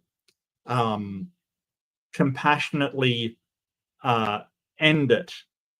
Oh, you want the band hammer? All right. There it is. Like, if someone wants to do that and they're suffering, then yeah, I can see a case. But we can't take the consent of somebody suffering from mental illness to be a free acceptance, because we can't accept what they've got to say as a rational decision, because by definition, somebody who is in a place of having psychosis is irrational. That's not consent. So yeah, we can't take advantage of the mentally ill by saying, hey, well, they consent to it. We can't do that, because if they're not in a rational frame of mind, then they can't consent to anything. No, absolutely not. That's horrific, and I don't know why you'd even suggest such a thing. It's gross. It's absolutely gross.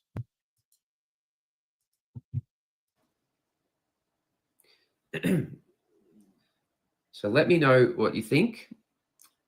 And yeah, let's get this video out there. Share this video if it resonates for you, and let's get eyes on this video and let's get a discussion happening around this to see if we can possibly eliminate suffering for many millions of people across the world, maybe even billions of people. Let's see what we can manifest, people. Let's see what we can manifest. Let's see what we can manifest. Yeah, let's not actually do anything. Let's think about it real hard and see what crops up. I'm sort of glad that he's not doing anything about it. Oh, no worries, Robin. I'm sorry I missed it. It happens. We have the same time. It's all good, all understandable. I'm just doing me and having a rant on this idiot. And I do have a second video, so it's not over yet. It's not over yet. He has not had everything he has to say. Yeah, I get you, NetTube user. I just yeah, it's kind of, I mean, why get attention? Like, seriously, that's what you're after? I don't get it. I don't get it. Like, you just make yourself look like a douchebag because you want attention. Wow. But let's go on. So Ash here has more thoughts on how we help this. You like his necklace? Yeah, no, I'm not judging him on his necklace, Marty. I'm 100% judging him on his horrific views on mental illness, mate. Like, seriously. And Robin, mate, like, seriously, transpositions, I wish them the best. If they're still going, I'll certainly redivert over to them. No doubt about it. So just continuing on this conversation about psychosis and it 100% potentially being Kundalini, right? Which, wow, he backed off fast. He was absolutely, they are the same thing, and now he's sort of like potentially could be. Well, there's a moving of the goalposts for you. So potentially now, I'm pretty certain that people suffering of psychosis are just having a spiritual awakening. Oh, you're pretty certain now, not just potentially. Okay, you're pretty certain. Can we get a number on that, like 80%, 70%?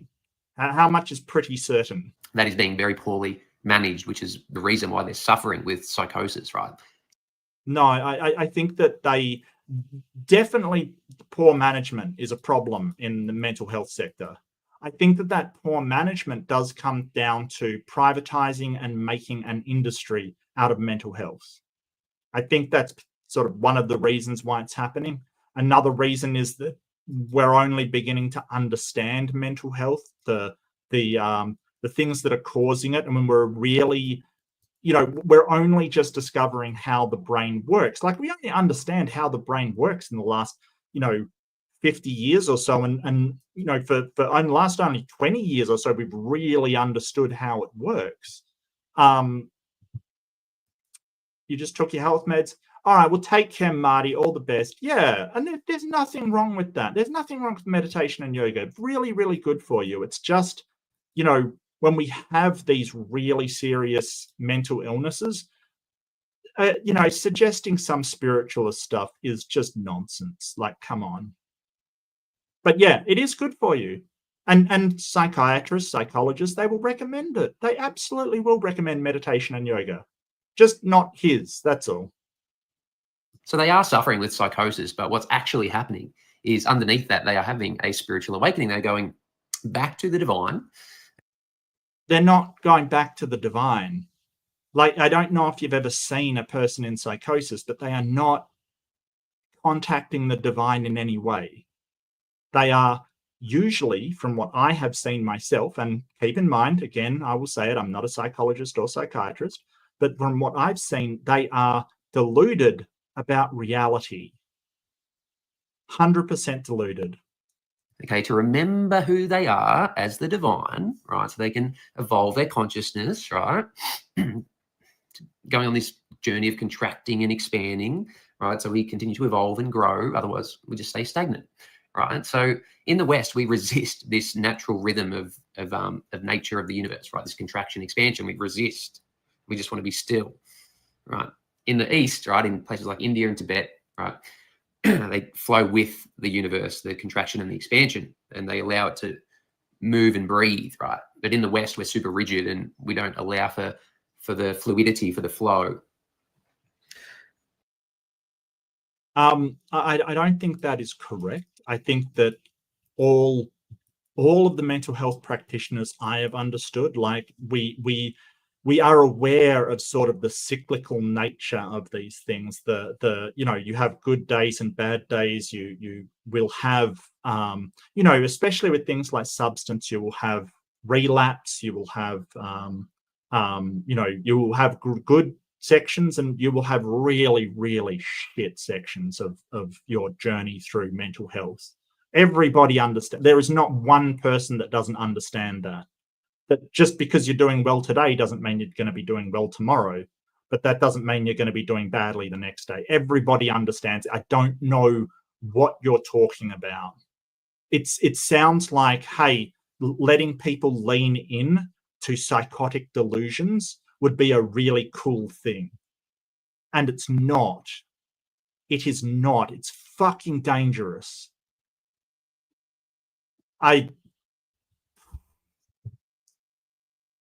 So, yes, it's super, super interesting. Like, with this new discovery. Yeah, everything's super interesting. And yeah, the reasons why people end up with psychosis is interesting. It can be triggered by all kinds of things. It's an interesting subject, but it isn't a spiritual awakening. Like, I don't know how you would demonstrate that. And I could not find any paper that really even studied it seriously, because it is absolute nonsense.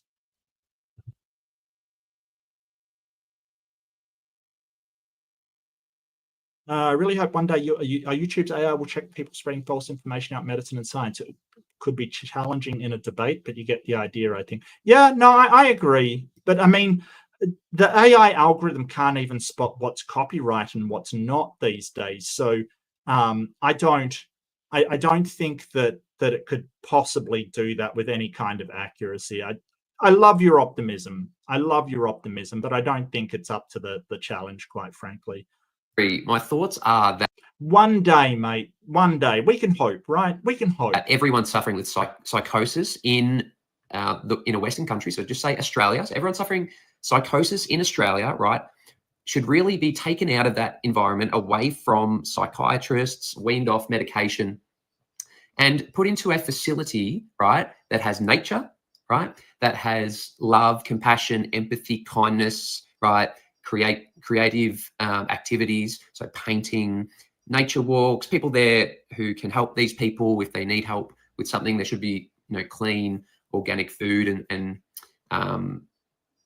clean water, and just, yeah, a really, you know, serene environment for these people to just go through their spiritual awakening, right?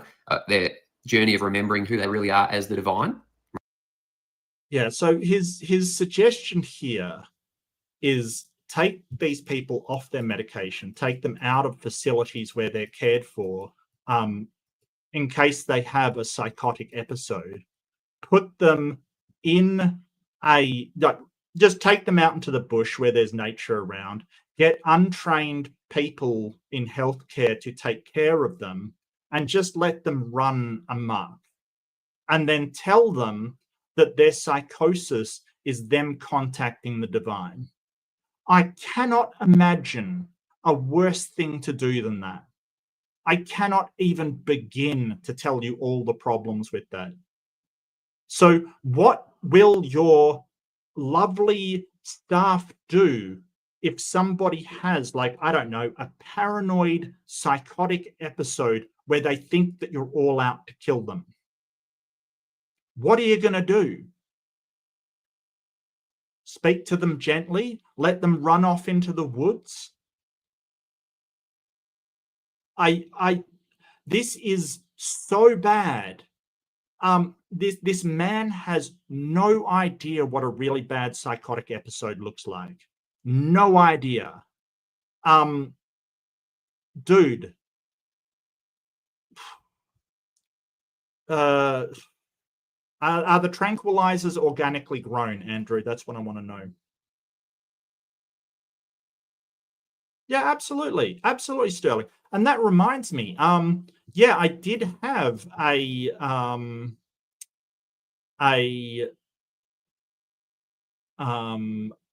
think I had a graph.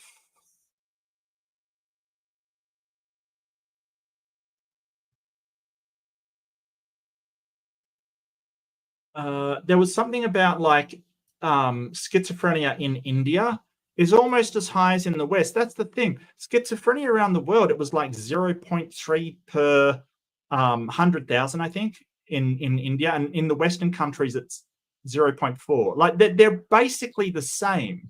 And the papers that I showed on Ayurvedic medicine, basically that they were exactly saying that, hey, we don't use it for practicing in psychotherapy. We use psychotherapy. It's so, like, he doesn't even listen to the people in the countries he's professing to talk about.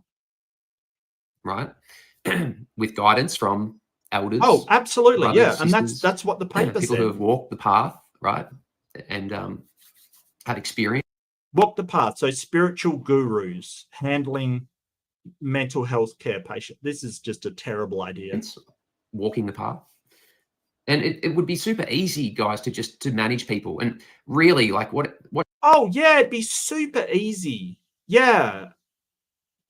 Maybe he is psychotic and having a delusion that it would be super easy to handle these people. You know, that's the ironic part. I want to put some ironies in the chat that, quite frankly, he sounds fucking delusional.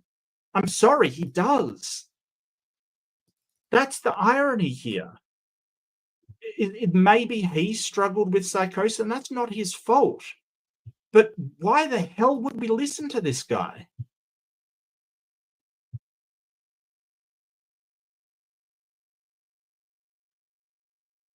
Maybe, maybe not. Technically, yeah, and technically it's not even a US company. I think the head office is actually in Ireland. So technically it's an Irish company because Google has its head office in Ireland. Weird, hey? Who would have thunk it that I'm working for an Irish company? What should be happening is that families support people through, like, as people become awake and have a spiritual awakening, it should be the family. That's ultimately, but that's, you know, families aren't what they used to be, and yeah.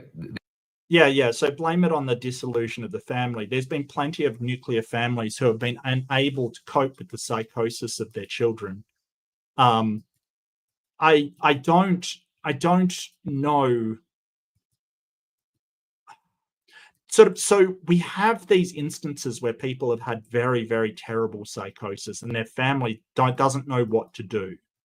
So sort of saying, hey, that's a problem of the family because families aren't what they used to, is so unhelpful.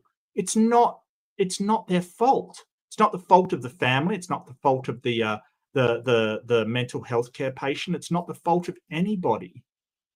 What the hell? I don't know why he's blaming the family for this. They're not in a place where they have capacity to support a spiritual awakening.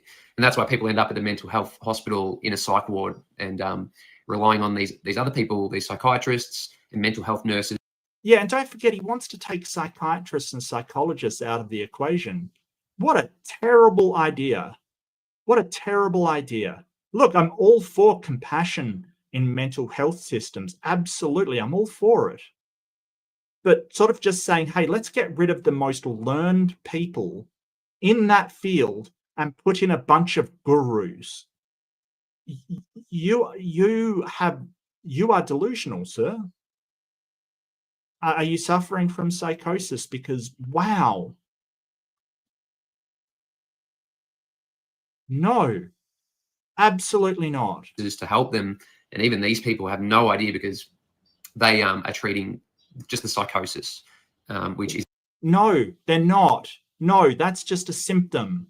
They are going so much deeper than that and finding out what the actual problem is and why their behavior is leading towards that. That you have no frigging idea of what psychologists and psychiatrists actually do.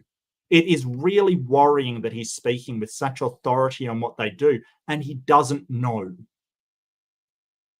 Right? Like, from my experience, and again, I'm not a psychologist or psychiatrist, but when you do talk to them, they're talking about why you feel this way, what caused you to feel this way, when was the first time in your life when you felt this way, did anything happen to you at that time? They're talking about the stuff behind the illness, what is causing these behaviors, not the behaviors themselves. The behaviors themselves are just a presentation. It would be like somebody going, oh, well, you've got blood in your urine.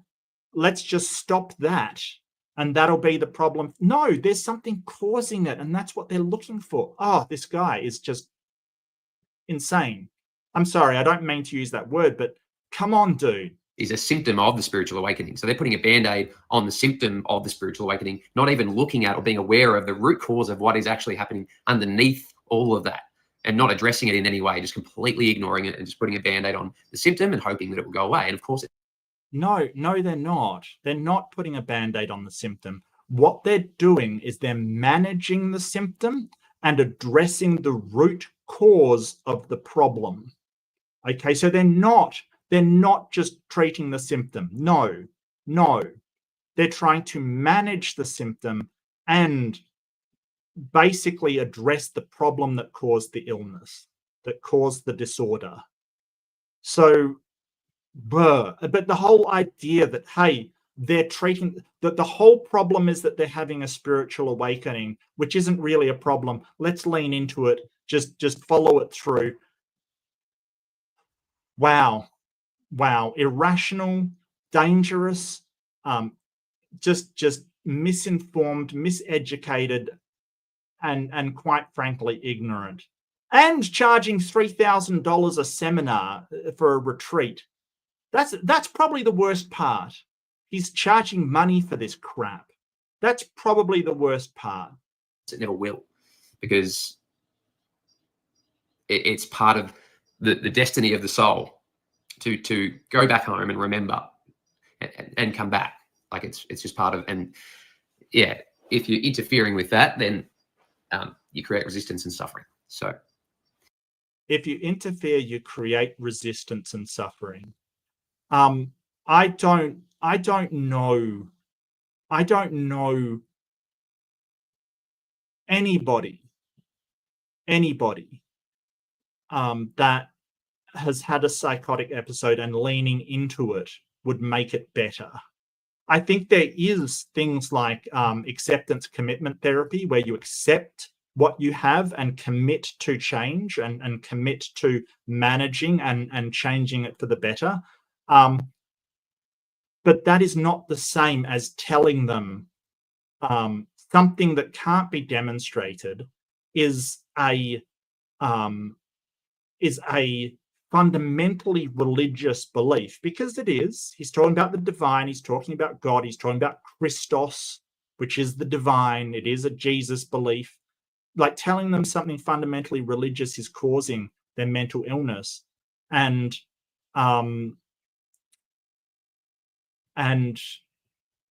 you know, getting them to embrace that. Oh wow. So one of the reasons why, and probably the biggest reason why, I got into doing what I do on YouTube and doing debate in general, was I once saw it was on sort of the Atheist Experience channel. It was Eric and the other guy. I can't remember what it was called. It was Secular Talk. What's the other one that Eric used to do? I can't remember the name of it, but it was him and another guy, and it was very good. And they talked to a girl who had schizophrenia and suffered from psychosis, and her parents tried to take her off the medicine and convince her it was the devil, and try to convince her to do an exorcism. And she described this struggle she had while knowing that she had this mental illness, having all of these thoughts and these sort of these intrusive thoughts of demons and devils and supernatural things come into her mind, and just holding on to this idea, hey, I have this illness and I need my medicine. I am sick. I am not possessed, and desperately trying to hold on to that when susceptible to psychosis. And I almost cried. It was that, like, the bravery of this girl to struggle against that while everybody in her family was crowding around telling her it was demons and devils. And she made it out, and she, like, got her medicine back, went back on it, and moved forward with a fulfilling life, or, you know, not perfect, but a life that she could manage her symptoms and do something about it and use all of her tools to have a good life. Talk Heathen. Thank you, Robin. Thank you so much, Robin. Thanks, mate. That beautiful. Talk Heathen. Yeah. And she went on there and told her story, and it was so moving how much she had to struggle to keep it together and not fall into her family's suggestions. Kudos to her. Like, seriously, she stayed rational in the face of irrationality. Big ups to her, like, seriously. And that was one of the stories that made me start being a counter apologist and addressing things like that, because they need to be addressed. This is not good for society. It's not good for the individual. It's not good for anybody, except your bottom line, except for your $3,000 retreats. But yeah, just to wrap up, like, the answer is love. The answer to all of this is love. These people just need love. What? No, they have love. Their families love them. Their friends love them. They have love. That doesn't stop it. Holy moly. Like, don't get me wrong. I'm all for love. Like, don't get me wrong. But it's not going to cure a mental illness or treat a mental illness or in some way, you know, provide a magical remedy to it. We have to understand what is going on, understand what's happening in the brain, understand behavior, understand all of these things. Manage symptoms, provide tools to work with it. I don't It's what?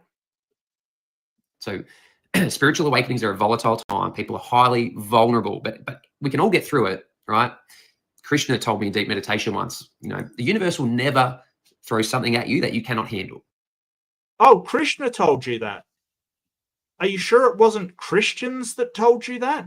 Who usually say God will never throw something at you that you can't handle? I've heard that before. Certainly wasn't Krishna that told me that. It was Christians that told me that. Wow. Wow. Seriously, that is a common saying among Christians. And you're sitting there going, oh, well, Krishna told it to me while I was meditating. No, it didn't. It's been around for ages. What are you talking about?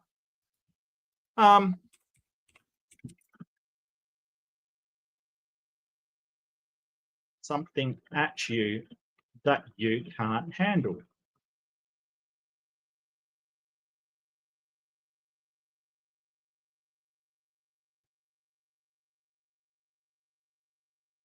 So, yeah, and basically it comes from 1 Corinthians 10:13. God won't give you more than handle. This verse states, no temptation has overtaken you that is not common to man. It basically is a reinterpretation of 1 Corinthians. So it isn't Krishna telling you, wow. Everything that comes into your screen of consciousness, every challenge, every obstacle, you can obliterate, right? Yeah, so this, I think, I'm not sure. I think it is it seems to be a transformative perception of yourself and the reality around you, basically, I think. But it's very fuzzy what they mean by that. And it's very weird what they mean by that. And it can mean different things to different people. So we really don't know. Yeah, I mean, I compare it maybe to self-actualization, where you are the best version of yourself you can be, or the best you can you sit in that place of, hey, I am doing what I want to be doing. I am everything that I want to be, kind of thing. That kind of stuff. That self-actualization and like realizing your potential, basically. But I'm not sure it is the same. There's all of this fuzzy language in it. So Krishna told me that direct one day in deep meditation. Krishna. Yeah, I've heard it before. And it wasn't Krishna that said it. It's been Christians taking it from the Bible. Why you need Krishna to tell you that when every damn Christian tells you that is completely beyond me. What I feel like here is someone's told him that, oh, good night, Hollyhock, take care. Take care. Is that he's heard it from Christians and just, been meditating and his inner voice is repeated and he's gone, oh, that's Krishna. Dude, it's not an original saying. Krishna stole it. Who is me, by the way. I am Krishna. Yeah, no, I believe you told it to yourself. Yeah, I do believe that, but I don't think you're Krishna. I don't know what that means. If you're talking about like the Hindu god, I don't think you are a Hindu god. In case you were wondering. But yeah, look, love, just love. All right. If we all just choose love, then the psychosis will just go away. It will just. If we just choose love, the psychosis will just go away. No, it won't. Many people love the people who are suffering from mental. It doesn't just go away. What is wrong with you? Fade and dissipate. It's actually that simple, right? Love is the most powerful energy in this universe, unconditional love, right? And so, I don't know. I mean, you say that, but it seems like Hiroshima, a lot of people loved each other, and that didn't seem to matter very much. I don't remember love stopping that particular atrocity from happening, or really any atrocity from happening. So I don't know what you mean by most powerful. Yeah, it's a powerful emotion. It can inspire and get people to do amazing things, but the most powerful thing in the... What the hell are you talking about? If we radiate and vibrate at that level, the psychosis, which is a low frequency vibration in terms of just pure metaphysics, right? It's just talking. Pure metaphysics, a low vibrational frequency. Now he's just throwing out like electromagnetism terms and physics like it's going to mean something in psychology. What? I'm waiting for quantum. If quantum leaves his lips, I think I'm done, quite frankly. If he starts to appeal to quantum stuff, I'm not sure I can handle it, quite frankly. Pure science, metaphysics, right? High frequency, low frequency. Metaphysics is not science, it's philosophy. You dummy. It's philosophy. Metaphysics. Physics is science. Metaphysics is philosophy. Wow. Okay. Love is a high frequency. Clearly, you can measure it, right? It's above. Oh, you can measure it. Oh. Is it? What are you using to measure it with? Your love-o-meter? I mean, we can measure different things like heartbeat and blood coming out and things. How do you measure love? Does this guy think the love tester is real? Is this what the hell am I watching here? We can measure love. No, we can't. 500 hertz, right? 500 hertz? 500 hertz? That's audible.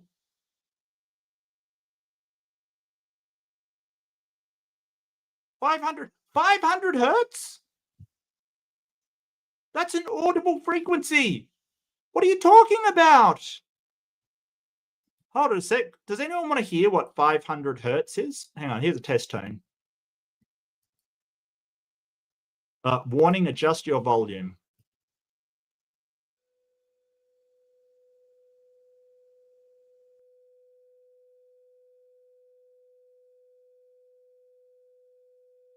Can you hear that? I did adjust my...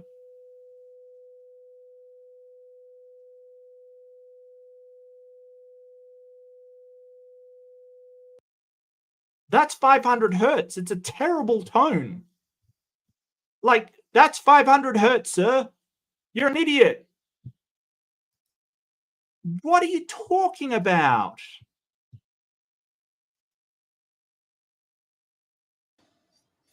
And psychosis is a low frequency, right? Below 50 hertz, right? You can measure this stuff, right? 50 hertz. That's still audible, isn't it? Isn't it 30 that's Yeah, no, that's still audible. Hold on, I'll get that one. Okay, so this is psychosis, apparently. All right, so anybody that doesn't know, this is what it sounds like. Oof. That's a deep bass right there. 50 hertz. 50 hertz, people. That's what mental illness sounds like. You fucking idiot. You absolute muppet. Like, seriously, he's just throwing out terms like, oh, love is 500. Yeah, that's an uncomfortable pitch. Oh, man. Using scientific instruments.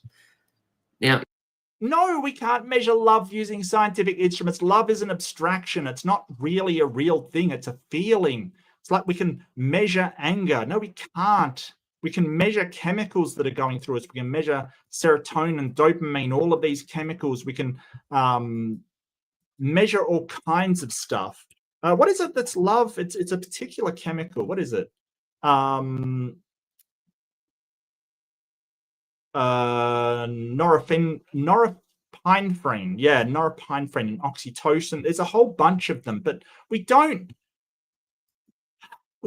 actually measure the love. It's if you vibrate something, the vibration of love, it's going to overpower that low frequency, the frequency of psychosis, and it will just wipe it out. Oxytocin. Right? That's what happens. Like, so the higher frequency takes over the lower frequency. That's the science of hertz and frequency and metaphysics, right?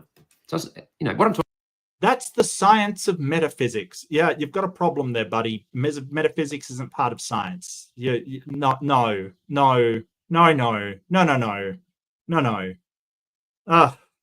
Talking about is not like spiritual woo-woo. Like, I'm not really that into that kind of stuff. Did you hear, people? It's not spiritual woo-woo, okay? It's not. He's just said it's not. So it can't be, right? It's not spiritual woo-woo. It can't be spiritual woo-woo because he said it wasn't. Ah, well, I'm wrong then. I'm wrong. It's not spiritual woo-woo at all. Dude, it's 100% spiritual woo-woo. Like, seriously. 500 hertz, 50 hertz, those are audible sounds.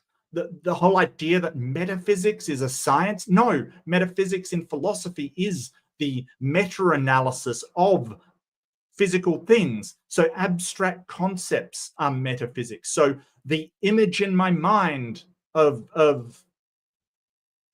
Gandalf the wizard is metaphysical. It's metaphysically exists. It's not real. It's not this thing. But physical things are also metaphysics. Metaphysics is the study of what actually is, which isn't what science does. It studies the natural world. You know, this is hilarious. At the end of the most wooiest woo I've ever had the unfortunate circumstances to encounter, he goes, "Oh, look, this isn't woo-woo." Oh, yeah, you're right, Sterling. It's not woo-woo. It's woo-woo-woo. It's triple woo. It's woo to the power of 3. Hey, maybe that's what he was talking about. Maybe woo times 2, the square root of woo times 2 is the same as the square root of woo to the power of 3. I've solved it, people. I've got the new math. It's woo math. It's math woo. Like, I don't mind a little bit of spiritual woo-woo. Like, I believe in fairies.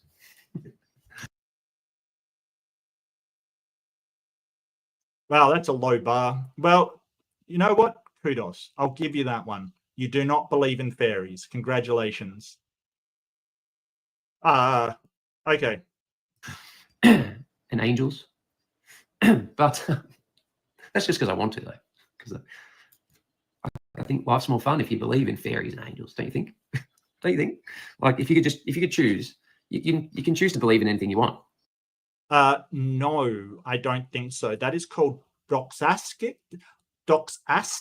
voluntarism. It basically means you can choose to believe in things and will sincerely believe them. I don't think that happens.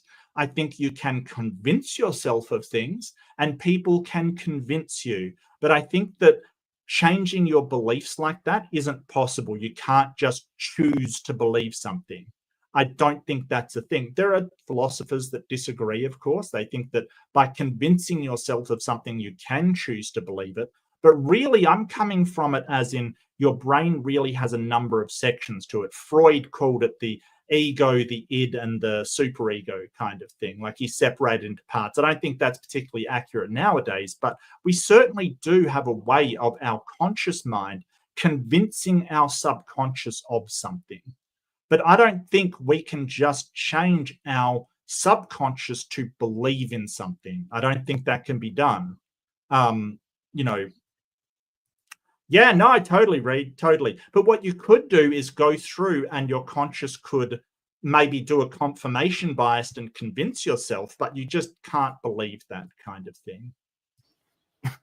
And I like to believe in fairies. So you don't believe in fairies, but you like to believe in fairies. So you do believe in fairies because you like to. Or is it that you want to believe in fairies, but not even somebody as wacky and, you know, off the reality bus as you are could convince themselves that fairies actually exist? So you can't change your beliefs because you can't even convince yourself of that. So I subscribe to doxastic involuntarism, which means I probably pronounced that incorrectly, but basically that you can't choose your beliefs. They have to be convinced or convince yourself. There has to be something external to your subconscious in order for you to believe something. Okay, namaste. Oh, namaste, sir. Namaste. Namaste. That sounds a bit woo-wooey to me. I now are suspicious about your declaration that you are not into the woo-woo, because we saw a lot of woo-woo in there. To be honest with you, I think he's dangerous. The fact that there was at least one comment that said, hey, you have such great ideas is a worry. It's a worry. Somebody who suffers from one of these things may see it and go, hey, yeah, I could just throw away my meds and go out to the bush and hang around some people and embrace this problem that I'm having. We want that if you're embracing a problem, and it's sometimes a good idea, yes, we have to acknowledge the things about ourselves that are true, but having professionals there to help you and do it the right way is instrumental. I'm not saying, hey, don't listen to this guy, listen to me. No, I'm saying don't listen to this guy, listen to medical professionals, people that are trained, have studied for years about how the brain works, how behaviors works, how emotions work, how sort of the strategies in order to deal with those emotions work. It's not like our fields of psychotherapy have just sprung from nowhere with somebody stumbling onto them. It's been a long line of published people making slow and methodical process towards helping people. That would be bogan, really. Bogan is the word you're looking for, but I don't think a bogan applies to him. He's kind of just a, I don't know how you'd describe him. He's just a hippie, or yeah, Yobbo's kind of a bit different. Yobbo is a bit different, I guess. He's kind of just a hippie kind of. I think he's a hippie bogan, basically. Oh, I don't know about that, Deviant. I don't know. I feel like maybe he's had some of these problems in the past, and he thinks that his woo has solved all of his problems, so he wants other people to go through it, not realizing that in thinking that his woo can help people through some of their episodes, he's actually still experiencing it. There's nothing in this that is any kind of substance. The idea of taking people out of institutions and care centers and throwing them into retreats with people there telling them all about their spirituality and their, God and divineness and stuff is just such a freaking nightmarish idea. I can't even express how bad it is. Woo Wombat. Woo Wombat. Yeah, I think so, maybe. How about it? He's a kangaroo. Okay, that's what he is. All right, we have a new term. He's the kangaroo. All right, that's my new term for an Australian that believes in spirituality to the extent that they make the most ridiculous claims ever. Okay, that is my term, and you can't take it. It's mine. All right, I own it now. Get out. No, it's my term.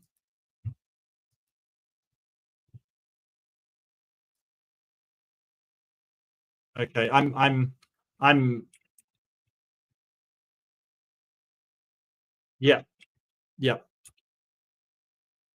Kangaroo.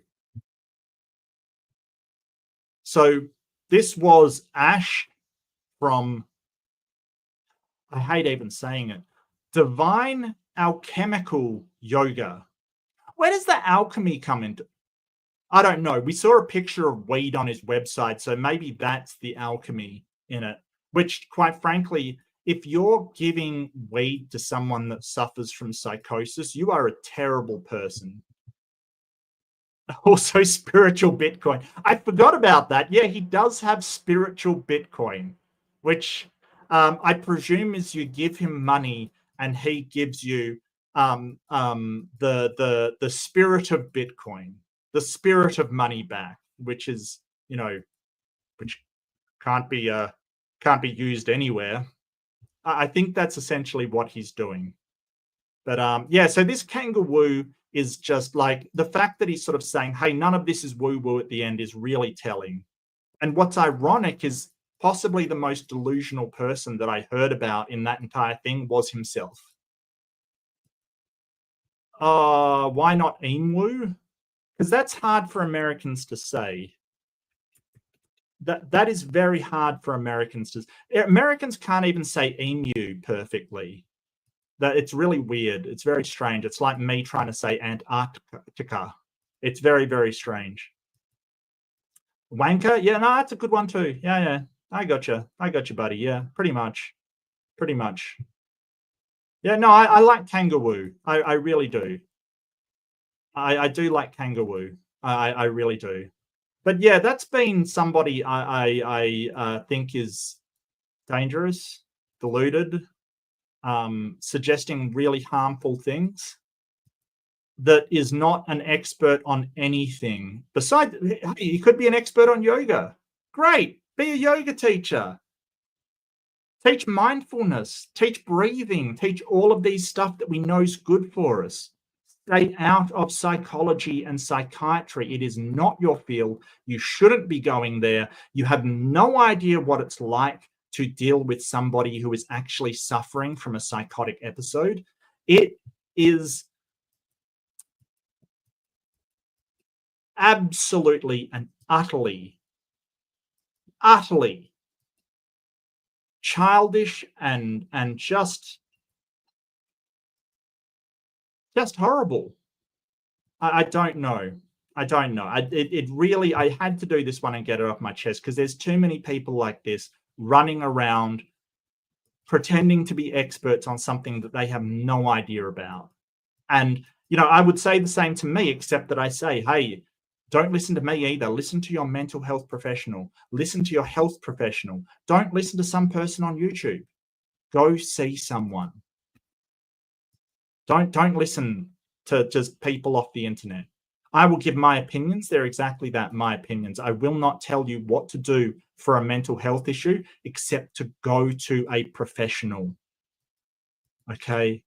That's what you should be doing. And look, no shame at all. If people have mental health issues, I am right on your side. Nothing should be shamed or criticized or hassled or made to feel like anything except what you are, and that is a valuable human being. And sometimes having a problem like mental illness can give you really valuable insights on getting through it, and you can help others. You are a really valuable human being just because you've been through that. 100%. But yeah, so much love, everybody. If you do have issues, please don't stay quiet. Speak up and find people that will help you. We all need help. I needed help. I 100% needed help, and I got it. And it's still a journey. I've done really well, but it's still a journey, and it's hard work. It is hard work. Don't turn to people who say, oh, if you just do this retreat, it's going to solve all your problems. No, it's a lot of hard work, doing exercises, thinking about way you think, and sort of, real strategies to actually deal with what you're going through. Cognitive behavioral therapy, acceptance and commitment therapy, schema therapy. I've done all three of those. And it's a lot of hard work. It is. But I think I can really encourage you that the rewards out the back of it are really worthwhile. And I got so much out of it. And and I'm very thankful to all of my doctors and psychologists that have supported me. I mean, what can I say? It's yeah.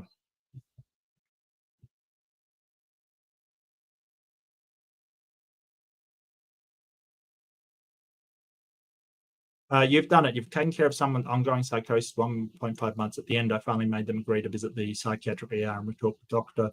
The question was no longer if they would be committed, but which one of us was there to be committed, them or me. Well, I don't think that committing people is always necessary.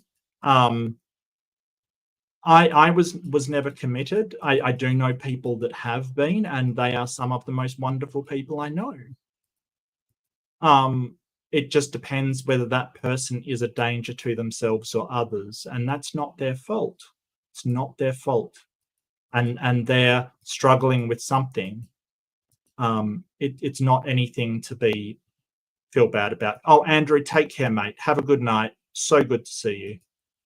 Yeah, don't give him 3,000. Yeah, absolutely. Absolutely. No, niente. Anyway, I'm going to pack it up, but much love, everybody. Take care of yourselves. Be kind to yourselves. Even if you are struggling, be kind to yourself. Don't berate yourself for struggle. We all struggle. Everyone does. Okay? Don't be harsh on yourself. It's okay if you're struggling. We all do. Don't be mean to yourself. Don't tell yourself you should be doing better or you have to do better. Be understanding with yourself. And just because you're struggling today doesn't mean you're going to be struggling down the road. Okay? If you need help, be kind to yourself and get it. If you and be kind to others, especially those who are struggling. Throwing garbage at somebody who's struggling has never helped them. It's never helped them. We want people to realize their potential and grow into a person who will flourish, not shame and berate people who are already having a hard time. There's no point to that. Anyway, take care, and I will see you in the next one. Bye, everybody.